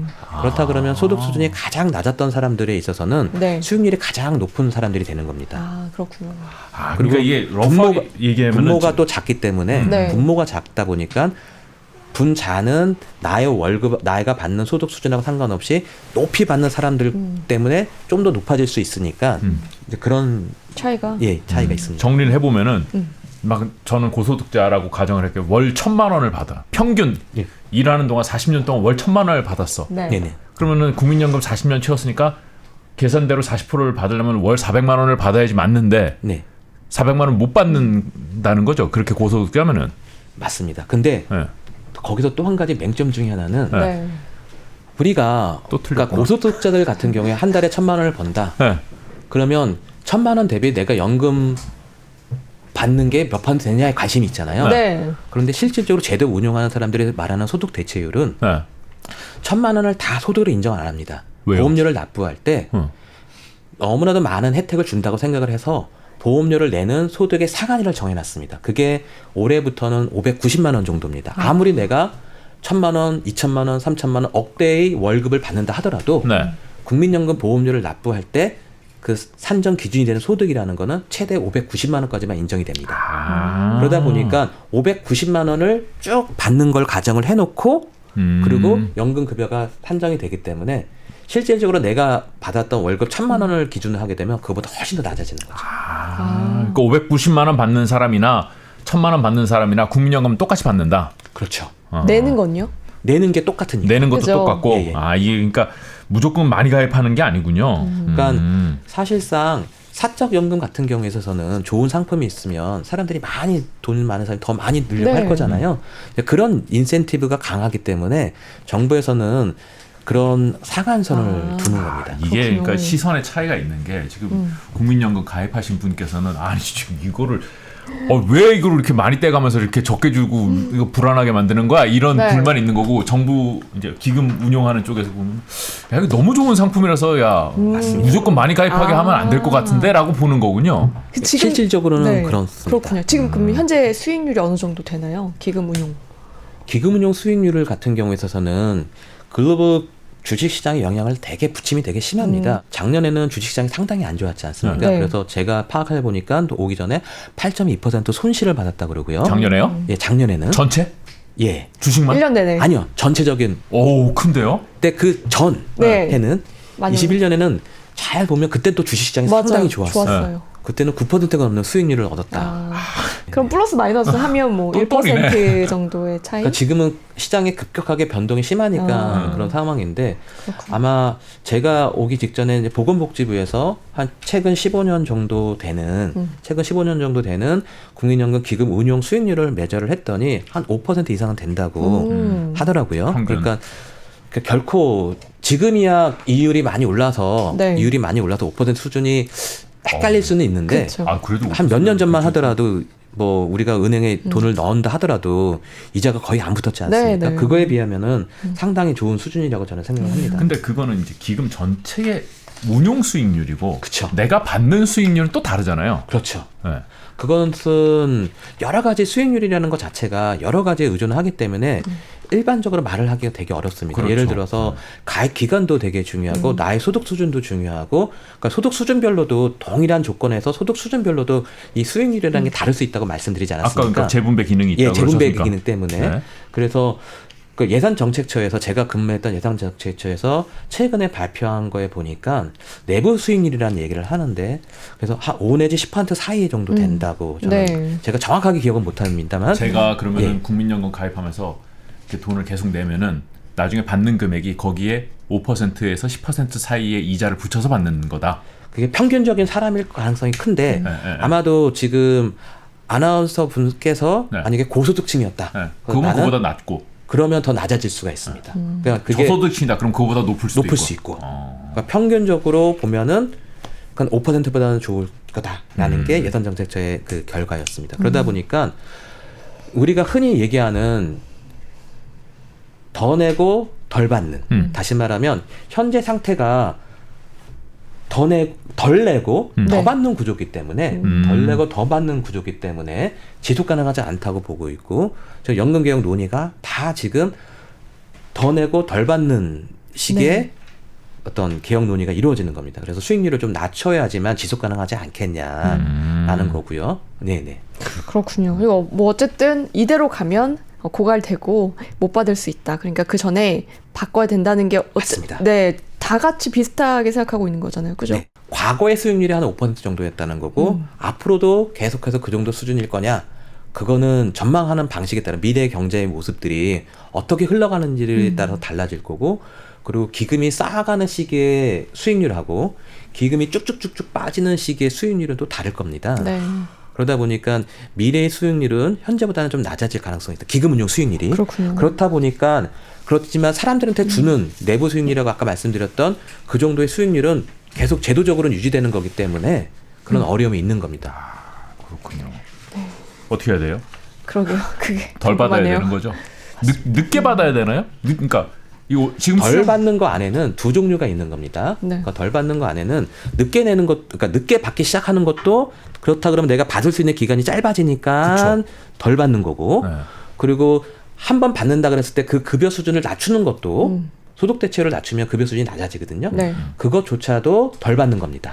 그러니까 덜 받는 방식이 여러 가지가 존재할 텐데 네. 그걸 다 포함을 해서 제도적으로 설계를 해야 되겠죠. 프랑스에서는 이번에 늦게 받겠다고 그래가지고 전난리가 난 거죠.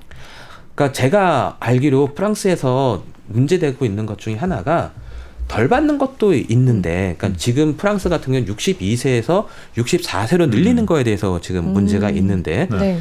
그러니까 다른 외국 그 주변국들은 프랑스에 있는 주변국들은 대부분이 한 67세 정도는 됩니다. 연금 수급 네. 개시 연령이 67세 정도는 되기 때문에 프랑스 정부에서 자기네 나라가 지금까지 상당히 되게 큰 베니핏들을 네. 주고 있었던 거고 그러다 보니까 연금 재정이 주변 국가들보다도 안정화가 덜 된 거죠. 그러다가 개혁의 필요성이 있는 것뿐만 아니라 거기 같은 경우는 우리나라식으로 연금이 여러 가지 형태로 직역연금들이 존재하고 있고 특히 특정 직종의 직역연금들은 평균적으로 받을 수 있는 것보다 훨씬 더 좋은 그런 것들을 받고 있다고 합니다. 그러니까 수익률이 훨씬 더 좋은 거죠. 이제 그러다 보니까 그 수익률을 갖다 평균적으로 단일화시키려는 제도 개편을 하고 있는데 그러다 보면 높은 수익률을 기대하고 있었던 분들이 그렇죠. 낮아질 수밖에 없는 거고 화나지. 화나니까 지금 강하게 저항하고 있는 거로는 보이는데 네. 문제는 그런 거 자체가 불공평한 게 이미 발생을 한 거고 그 불공평함을 바로잡는 과정 속에서 기득권이라고 할 수 있는 이미 혜택을 받은 분들이 저항을 하는 거기 때문에 아마 프랑스 헌법에서도 그래서 그게 합헌이다라고 하지 않았을까라는 생각을 합니다. 그래서 그 정책적인 방향은 옳다고 봅니다. 네, 프랑스는 뭐 우리나라는 그럼 몇 살에 받아요? 지금 우리나라는 현재는 아까 이제 소득 대체율이 앞으로 40% 정도까지 줄어든다 얘기했던 것처럼 69년생부터는 네. 네. 1969년생부터는 만 65세가 돼야지 받을 수가 있습니다. 우리는 65세네요. 그렇죠. 현재는. 네. 그런데 최근에 논의되고 있는 것들을 잘 보게 되면 네. 우리나라도 좀 수급 개시 연령을 좀 늦추자. 65세에서 더 늦춰야 된다. 예, 한 67세 정도 늦추자라는 얘기가 있거든요. 네. 네. 그렇다 그러면 아마 저는 큰 문제가 없는데 저는 아마 제가 이제 69년생이어서 네. 65세에 받을 걸로 생각을 하고요. 네. 네. 아마 사회자님이나 아나운서분님은 아마 67세로 갈 가능성도 없지 않아 있습니다. 그렇군요. 기존 가입자들도 다. 네. 맞습니다. 근데 이게 사실 그러니까 월급을 받지 않았을 때 나의 소득을 조금 보전해주는 그런 역할을 하는 건데 요즘 정년은 대부분 60세잖아요. 맞습니다. 근데 이게 점점 밀리면 그 사이에는 네. 어떻게 살아야 되는 거지? 진짜.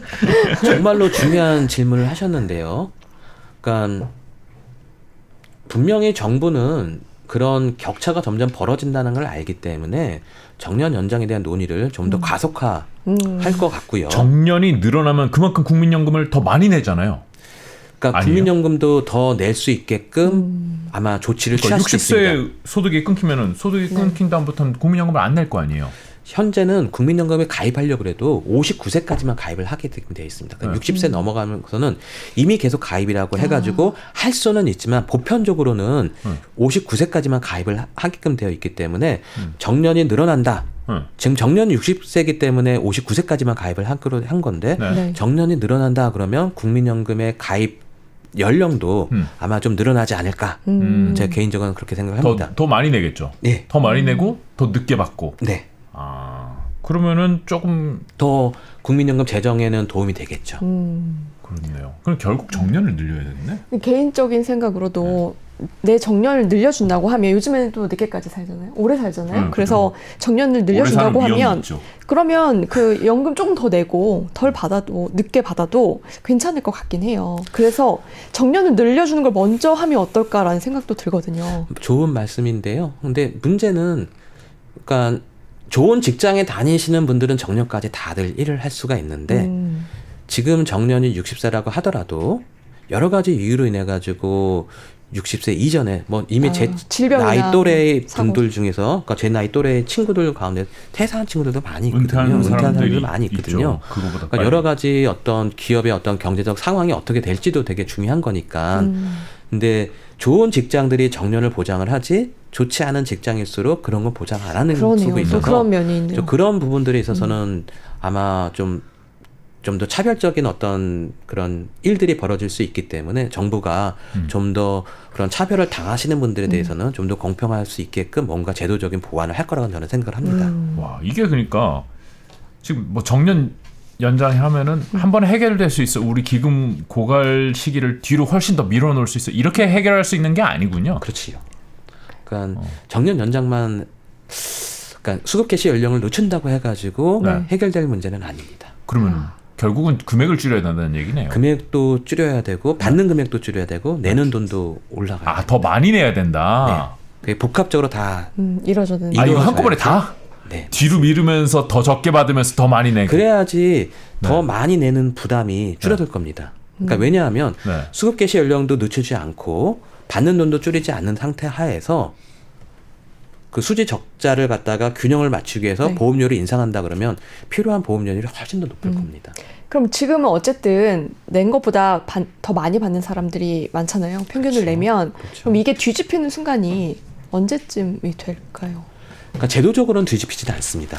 그러니까 개혁을 하지 않으면 계속해서 그렇게 가는 더 거고. 그러니까 사람들 간의 수준 차이는 있을지 모르지만 수준 차이 아까 수익률에서 차이가 난다고 얘기하지 않았습니까? 수익률에 있어서 차이는 있을 수 있지만 자기가 낸 것보다 덜 받지는 않을 거다. 근데 문제는 젊은 친구들이 지금 고민하고 있는 것처럼 국민연금 기금의 적립금이 고갈되고 나면 네. 그 적자 나는 돈, 연금 급여를 누가 지불할 거냐? 네. 그렇죠, 이제 그렇죠. 그때가 이제 문제가 되는 거예요.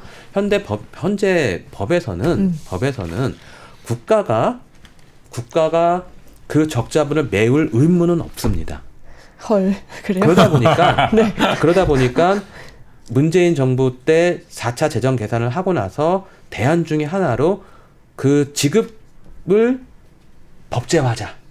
다시 말하면 국가의 지급 보장을 공무원연금처럼 명확하게 하자고 하는 게 대안의 하나로서 나왔던 거죠. 국민연금 기금이 다 없어져서 빵원이 된다. 네. 그래도 낸 사람들은 줘야 되니까. 그렇죠. 그거는 정부 세금으로 이렇게 메워주자. 정부가 메워주자고 하는 게 법제화의 취지인데 네. 네.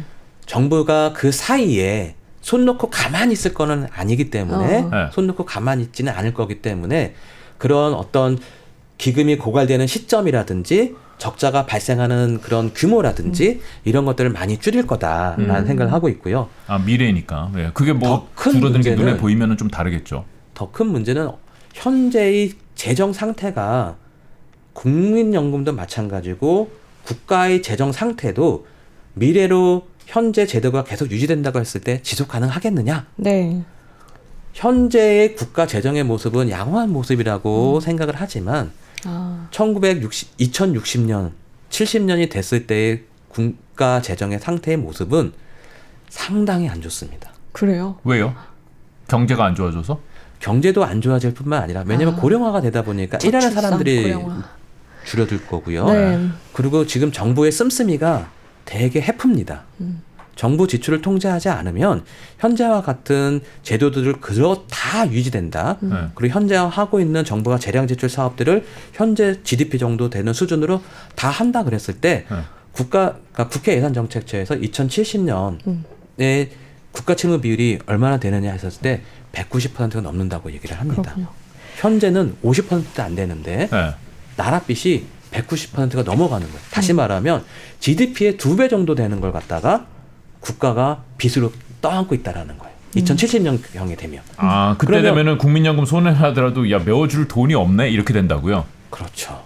그러다 보니까 국민연금 개혁도 해야 될 뿐만 아니라 국가재정과 관련된 개혁도 이루어져야 됩니다. 그래서 기획재정부가 많이 하는 국회에 가서 읍수하고 있는 것 중에 최근에 하나가 네. 재정 준칙이라는 걸 좀 도입을 합시다. 현재와 같은 씀씀이를 가지고서는 국가의 재정도 문제입니다. 그러니까 함부로 재정이 팽창하는 걸 갖다가 막을 수 있는 그런 룰이라도 만들어 놓읍시다라고 얘기를 하고 있는 겁니다. 재정 준칙이요? 이거 국회에서 예산 맨날 하고 하지 않나요? 매설 통제하지 않나요? 최근에는 유감스럽지만 정치적인 어떤 의사결정을 통해 가지고 국가 재정의 적자로 전환되는 게 다시 말하면 국가 재정이 더 안 좋아지는 게 가속화되고 있습니다. 네. 그러니까 이제 그런 면에서는 어떤 정치적인 어떤 책임성이라고 봐야 되는데 그것도 아까 말씀드렸던 건 시계가 짧냐 기냐에 따라서 책임이 느끼는 정도가 달라질 텐데 정치인들의 시계가 짧으면 짧을수록 지금 그렇죠. 당장 중요하다고 생각을 하니까 지금 당장 먹고 쓰는데 더 많은 돈을 풀자고 할 거고 시기가 긴 사람들은 국가는 영원히 지속돼야 되지 않습니까? 이제 그런 관점에서 본다 그러면 현 세대뿐만 아니라 미래 세대도 중요한 건데 그 세대도가 과연 지속 가능한 모습일까? 전혀 그렇지 않다라는 거죠. 그래요. 재정도 중요하고 국민연금도 중요하고 다 중요한데 돈은 없고. 그러게요. 연금 개혁은 어쨌든 필수적이다. 맞습니다. 이런 상황인데 연금 개혁을 하면 나는 더 내고 덜 받는 게 확실해지는 건가요? 늦게 받고. 네, 그렇죠. 사실상 그게 저는 바람직하다고 보고 있고요. 그렇게 될 거다라고 생각을 하고 있고요. 아, 그 길밖에 없다. 그렇지 않으면 네.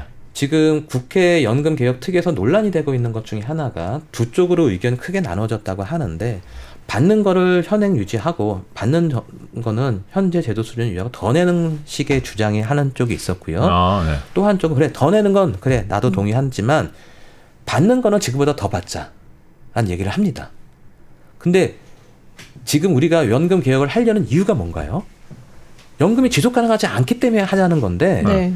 더 받자고 하는 소리는 그러게요. 과연 그게 실익이 개혁이- 있을까요? 내는 걸 더 많이 내야 되고 그래봤자 몇 년 더 기금 고가 시점을 늦추는 것뿐이 안 되기 때문에 사실상 실현 가능하지는 저 개인적으로는 가능하지 않다고 보고 있고 그렇다 그러면 현재 젊은 세대만만 그렇게 연금도 줄어들고 돈도 더 많이 내야 보험료도 더 많이 내야 되고 이런 희생을 치러야 되느냐? 네. 저 개인적인 생각으로는 이게 국민적으로 납득이 되려고 그러면 젊은 세대가 납득이 되려고 그러면 현재 돈을 받고 계신 수급자들도 네. 일정 부분은 양보를 해야 됩니다. 이거 세대 간의 문제네요. 분명히 세대 간의 문제인데 네. 그런 세대 간의 문제를 서로 양해해 주지 않는다 그러면 세대 간의 갈등이 좀 더 심각하게 발생할 수 있습니다. 그래서 그러니까 젊은 세대한테 모든 책임 또는 부담을 떠넘길 거냐 네. 아니면 지금 내가 수급을 하고 있는 나도 조금은 양보할 거냐 그러니까 내가 양보하면서 젊은 세대를 설득할 거냐 이제 이 문제에 봉착했다고 저는 보고 있고요. 그리고 현재 내고 계시는 현재 수급을 하고 계신 분들에 대해서 정부가 혜택을 조금이라도 줄이려고 한다 그러면 진짜로 가난한 분들에 대해서 소득을 갖다가 지원해주는 그런 시스템도 네. 좀 새롭게 개편할 필요는 있다. 그래서 국민연금 개편의 논의와 더불어서 기초연금 개편 논의도 자연스럽게 나올 수밖에 없다. 기초연금으로 여기 국민연금에서 이만큼 줄어드니까 기초연금으로 그만큼 또 보장해주자. 그래야 되는데 네. 이제 문제는 기초연금 같은 경우에서는 소득 하위 70%에서 제공해주고 있거든요. 네. 근데 사실상 소득 하위 70%라고 한다고 했었을 때 앞으로 65세 이상 넘어가시는 분들, 다시 말하면 베이비부머 세대들도 65세로 넘어가려고 할 텐데 그분들 같은 경우 경제력이 어느 정도 있는 분들도 있거든요. 네. 그렇겠죠. 다시 말하면 70% 안에 경제력이 있는 분들도 포함될 수 있다는 소리입니다. 네. 그렇다 그러면 이 소득 하위 70%라고 70% 룰을 갖다가 좀 낮추고 그리고 주는 돈의 규모를 더 높일 수만 있다 그러면 다시 말하면 대상자를 줄이고 그리고 한 분한테 주는 금액을 높일 수만 있다 그러면 그 저소득층 노인분들의 어떤 노후를 위한 소득 지원은 더 많이 이루어질 수 있는 거 아니냐라는 생각을 하게 됩니다. 이게 사실 OECD에서도 몇 년 전에 그렇게 좀 개혁을 해야 된다라고 권고를 했는데도 사실 한번 늘어난 걸 줄이는 거는 정말 어렵습니다. 그러니까 정치인들이 선거가 우리는 계속 2년 또는 3년마다 계속 돌아오지 않습니까? 그렇죠. 그러다 보니까 어떤 유권자들의 이해를 해하는 일을 하기가 쉽지가 않습니다. 네. 그렇지만 재정의 상태를 갖다가 국민들한테 소상히 알리고 그리고 이해를 구하는 노력들을 많이 하면 할수록 네. 국민들은 현명하게 판단할 수 있다고 봅니다. 그래서 제가 오늘 이 경제자유 살롱에 출연한 이유 중에 하나도 네. 좀 국민들한테 이런 실상에 대해서 좀 더 알릴 수 있는 기회가 되지 않을까 전문가 라는 입장에서 생각에서 네. 출연하게 된 배경 중에 하나입니다. 네. 교수님 그러면 연금 개혁 관련해서 가지고 한 가지만 더 여쭤보면 네. 이게 연금 개혁을 조금이라도 빨리 하는 게 어쨌든 그 젊은 세대에게 부담을 덜 지워줄 수 있는 효과가 있겠네요. 맞습니다. 그래서 이 개혁이라는 거는 한시라도 빨리 해야지 그만큼 재정을 건전화시킬 수 있는 기간 또는 기회가 많아지는 거 아닙니까? 네. 그리고 우리가 대비를 충분히 할 수 있는 기간이 주어져야지 대비할 수 있는 기간이 짧았을 때 하는 것보다도 우리가 충격을 완화할 수 있는 겁니다. 그럼 이제 예전 세대들이 조금은 양보를 할 필요가 지금은 있다라고 봐도 되나요? 저는 말하는 수도 밑에 있죠. 불안하지만 네. 네. 사실상 불안하지만 그분들이 받는 연금 얘기라는 게 가입 기간이 짧았기 때문에 많지는 않거든요. 네. 그럼에도 불구하고 공무원 연금이 2015년 16년 연금 개혁을 할 때 했던 방식 중에 하나는 보통은 연금 급여라는 것조차도 물가가 상승하면 같이 물가 수준 정도는 따라서 상승을 해줍니다. 그래서 그렇죠. 실제 소득은 유지될 수 있게끔. 그런데 몇 년간은 그걸 갖다가 물가 인상을 갖다가 안 시켜놨거든요. 네. 그러니까 충격을 최소화한 거죠.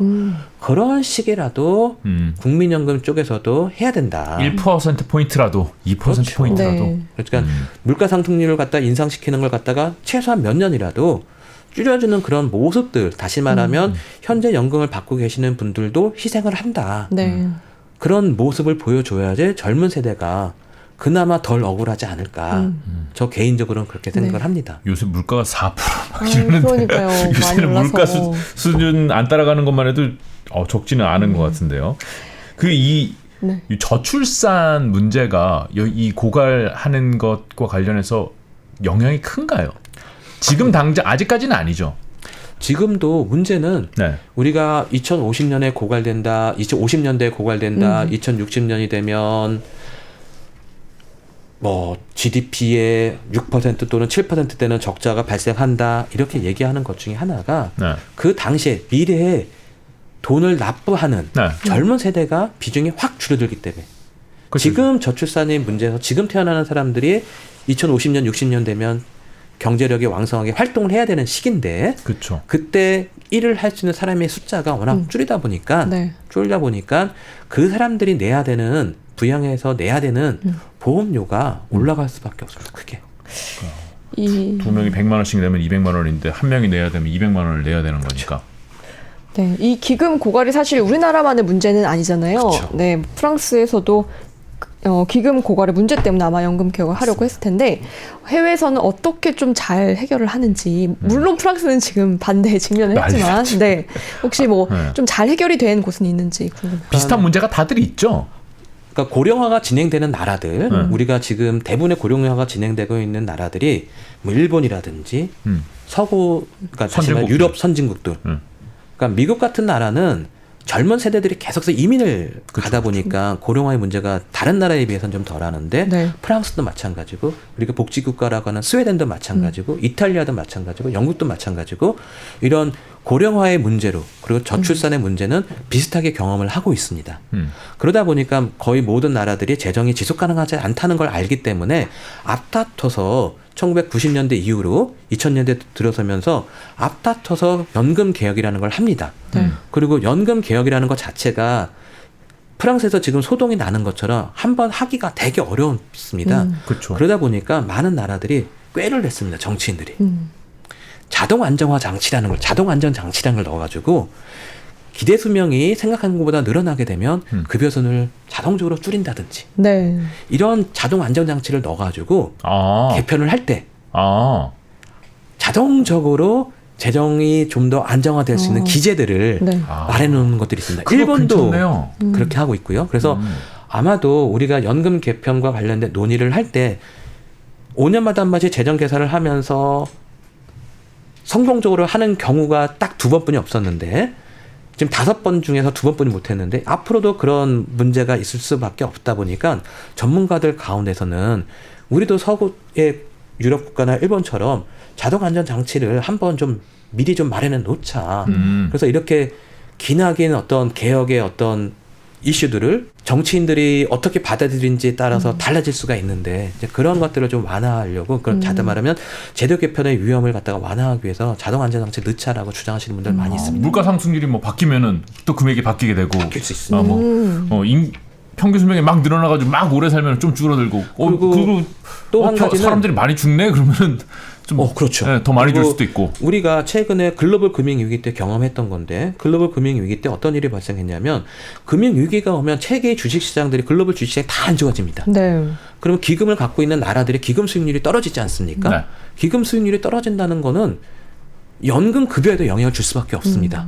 그러다 보니까 그때는 또 연금 급여 수준을 낮추고 이제 그러한 것들이 자동적으로 이루어지게끔 하는 기제들을 스웨덴 같은 경우는 넣어놨고 네. 당시에 물론 그런 기제가 작동하는 데 있어서는 정치인들이 또 정치적 부담감을 느끼니까 좀 몇 년 늦추고 그 충격을 갖다가 조금 더 법에서 원래 예상했던 것보다 마련했던 것보다 덜 했지만은 그러한 식의 개편들이 이루어진 그런 식의 자동적으로 급여 수준이 줄어드는 걸 경험한 나라들도 있거든요. 그래서 이제 그러한 것들도 좀 좀 미리 좀 제도에 머리를 써서 좀 마련을 설계를 해놔야 된다라는 생각을 합니다. 국민연금 운영하시는 분들은 야 이거 수익률이 떨어지면은 지금 내가 여기서 잘리느냐 마느냐 보너스를 받느냐 이런 문제가 아니라 전 국민의 비난을 한 몸에 받을 수 있는 거 아니에요? 그러네요. 엄청 부담스러울 것 네. 같은데요.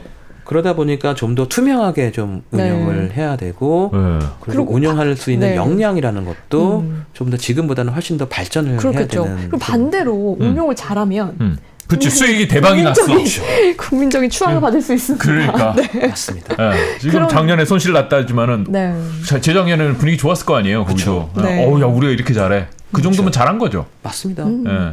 그래가지고 국회 예산정책처에서 2020년 기준이 아니라 22년에 어떤 그 국민연금의 운용 수익이 나빠진 걸 보기 전 네. 21년을 기준으로 했을 때는 국민연금 기금이 고갈되는 시점이 과거에는 2055년으로 예측했었는데 네. 27년으로 늘어나는 우리가 50 잘해가지고 네네 수익률. 57. 예 수익률이 한번 그렇게 개선이 되고 나니까 네. 그게 장기적으로도 어느 정도 수익률이 지금 예상했던 것보다 좋아질 거다라고 봐가지고 55년이 아니라 57년에 기금이 고갈된다고 했는데 한 해 지나가다 봤더니 다시 또 원래대로 돌아왔네. 다시 원래대로 55년 이렇게 예측을 하고 있습니다. 일본이요. 그 가까운 나라인 일본이 지난해부터 연금 수령 나이를 확 올렸다고 하는데요. 이거 설명 좀 부탁드려요. 그러니까 일본이라는 나라가 되게 재밌는데 일본이라는 나라가 그러니까 재정 관련해서는 우리나라보다도 국가 지출 비율이 200%나 넘고 경제가 뭐 잃어버린 30년 네, 이런 그렇죠. 얘기할 정도로 그 어떻게 보면 어떤 활동성이라고 해야 되나 다이내믹한 부분들이 많이 죽어서 그렇죠. 그 나라 자체에 대해서 우리가 더 이상 일본을 벤치마크할 나라인가? 라는 생각을 할 정도로 안 좋은 상황이 계속 되어 왔는데 연금과 관련해서는 공적 연금과 관련해서는 여전히 우리가 참고할 만한 나라라고 생각을 하시면 됩니다. 그러니까 일본에서는 2012년에 되게 재밌는 제도 개편이 이루어졌는데 네. 피용자 연금 일원화법이라는 걸 통과시켰습니다. 피용자라는 건 근로자입니다. 그러니까 다시 말하면 고용주가 있는 사람들의 연금을 일원화하는 그런 법을 통과시켰는데 그게 뭐냐면 우리식으로 얘기하면 국민연금과 공무원연금, 사학연금 이런 것들을 하나의 제도로 통합하겠다라는 네. 법을 통과시킵니다. 그래서 지금 그런 제도 일원화와 관련된 것들을 한꺼번에 할 수 없으니까 점진적으로 하고 있거든요. 그러한 것들이 현재 진행 중에 있고요. 우리나라는 만약에 그렇게 한다면 공무원연금과 사학연금 드신 분들 군인연금 뭐 네. 이런 거 다 합쳐. 크게 반발하지 않으실까요? 아니 그 합쳐지면은 근데 국민연금 재정 상황이 나아져요? 국민연금 재정 상황이 나아진다기보다는 네. 제도의 모습들이 어떤 형태로 갈 거냐가 기본적으로 중요한데 현재 제도 간에 다시 말하면 직역연금과 공무원연금 간에 어떤 불공평성 이 부분은 많이 완화될 겁니다. 그러니까 아니 근데 합쳐가지고 뭐 그래 저 이렇게 많이 받지 좀 배 아픈데 뭐 이런 생각은 할 수 있는데 합쳐가지고 내가 100만 원 받던 게 101만 원 그래 10,000원이라도 더 받으면 그거 좋지. 근데 합쳤는데 달라지는 거 실질적으로 아무것도 없다. 그러면 그 사람들만 실제로 받는 혜택이 좀 줄어드는 거고 총 혜택으로 봤을 때는 별로 뭐가 좋은 거죠? 그러니까 앞서 말씀드렸던 것처럼 국민연금의 재정도 앞으로 힘들어지지만 국가 재정의 모습도 힘들어집니다. 그러니까 국민연금에 대해서 젊은 세대가 불만을 갖고 있는 게 지속 가능하지 않기 때문에 내가 나이가 들었을 때 문제가 생겨서 국민연금이 파산하는 거 아니냐. 다시 말하면 내가 낸 돈을 갖다가 못 갚아주는 거 아니냐 이런 생각을 하고 돌려주지 못하는 거 아니냐 이런 생각을 하는데 네. 국가 재정의 모습도 마찬가지입니다. 2050년, 60년, 70년 가면 갈수록 현재가 그냥 그대로 모든 제도들이 현재 상태로 가고 인구 고령화가 지금처럼 계속 더 빠르게 진행된다고 한다 그러면 국가도 파산할 수 있는 그런 상황에 처합니다. 네. 그러면 국가가 파산하는 걸 갖다가 막으려면 공무원연금, 사학연금, 군인연금과 같은 그런 재정 사회보험 제도들도 개혁해야 조금은 된다. 개혁을 해야 됩니다. 현재와 같이 그냥 놔둘 수는 없습니다. 그래서 국민연금 개혁 논의가 지금 한창 진행되고 있지만 제 생각으로는 국민연금 개혁 논의가 끝나자마자 사학연금에 대한 그리고 공무원연금에 대한 그리고 군인연금에 대한 개혁 논의도 동시에 이루어져야 됩니다. 그 개혁이 국민연금과 합치는 거일 수도 있지만 아닐 수도 있겠네요. 그렇죠. 그렇지만 궁극적으로 직역연금 간 제도에 따른 불공평성을 해소하려고 그런다 그러면 네. 일본처럼 단일화하는 지금 프랑스에서 논의되고 있는 문제들 중에 하나가 아까 말씀드렸던 것처럼 거기도 지역 다지만 산업 간 또는 업종 간의 그 연금 제도의 그 혜택이라는 그 관점에서 보게 되면 서로 차등이 있는데 그거를 일원화하겠다라는 게 지금 프랑스 대통령이 추구하는 연금 개혁이거든요. 아, 그래요? 그거에 대한 반발이 심합니다. 근데 대부분의 나라들이 불공평을 공평화하려는 그런 노력들을 재정을 안정화시키려는 노력과 더불어서 함께 하고 있기 때문에 우리나라도 그런 어떤 전 세계적인 흐름에서 벗어나진 않을 거다.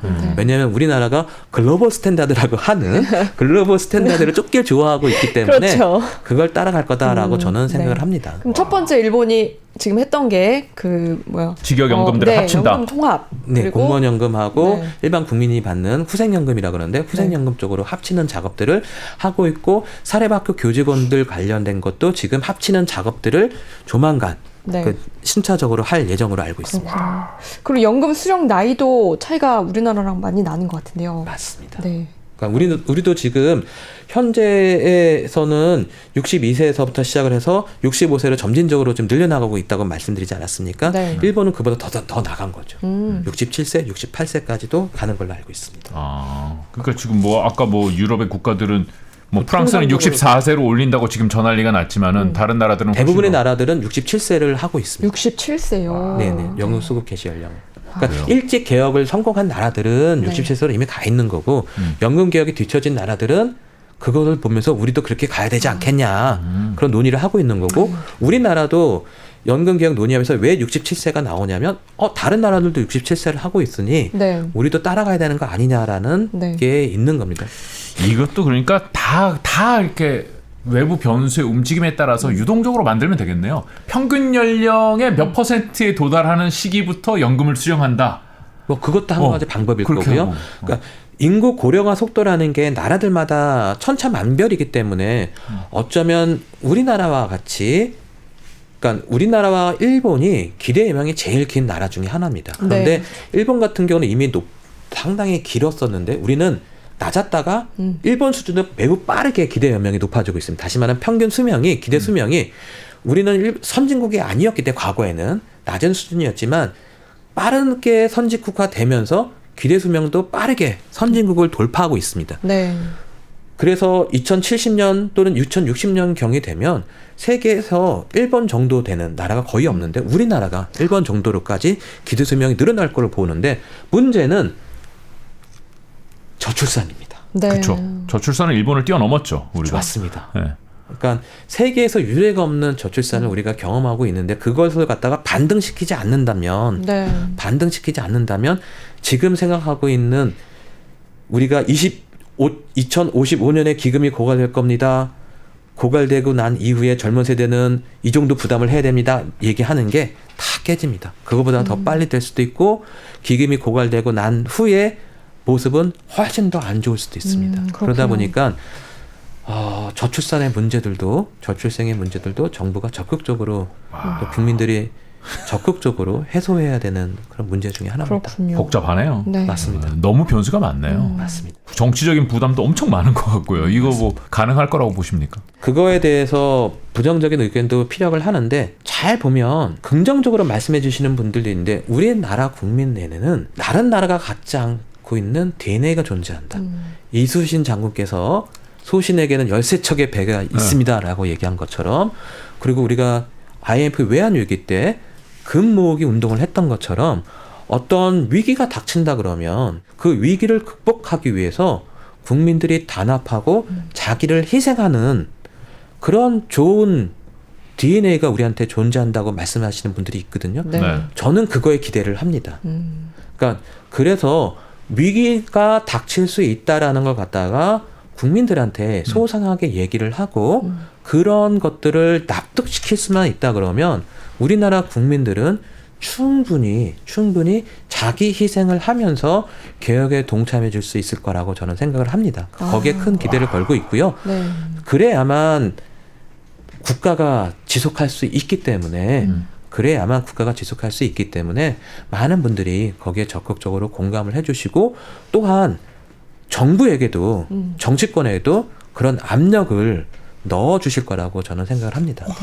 그 정도의 위기감을 가져야 된다. 진짜 위기인 거를 갖다가 현행 진짜 제도가 위기다. 유지된다 그러면 지금은 아니지만 온다. 2050년, 60년 되면 전문가들이 예상을 할 때 옵니다. 네. 네, 라고 옵니다. 얘기한 거고 이제 그거를 받아들인다 그러면 그 위기에 대응하기 위해서 지금이라도 좀 빨리 합시다라고 하면 그 위기가 닥쳤을 때 당하는 고통의 크기가 줄어들 수 있기 때문에 지금 하자고 지금 그래요. 얘기 드리는 겁니다.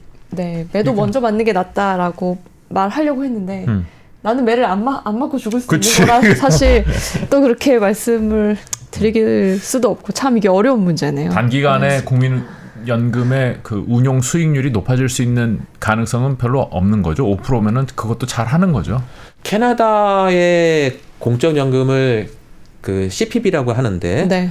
그쪽은 저희보다 좀 높습니다. 잘해요? 캐나다 사람들이? 캐나다가 좀 높은 편이고요. 그러니까 우리나라가 한 주요 국가들, 다시 말하면 우리나라 국민연금들처럼 큰 기금을 갖고 있는 주요 국가에서 보면 보건복지부 자료면 중간 정도 지금은 하고 있다라고 네. 하니 꼭 우리가 중간할 필요는 없잖아요. 상위권은 아니라는 말씀이네요. 한 중간 정도 하고 있는데 우리가 꼭 중간에 만족할 필요는 없잖아요. 그렇죠. 더 잘할 수도 있죠. 우리가 더 잘하면 좋잖아요. 네. 그러니까 그런 더 잘할 수 있는 여건들을 제도적으로 그리고 국민들이 좀 허용을 해준다 그러면 네.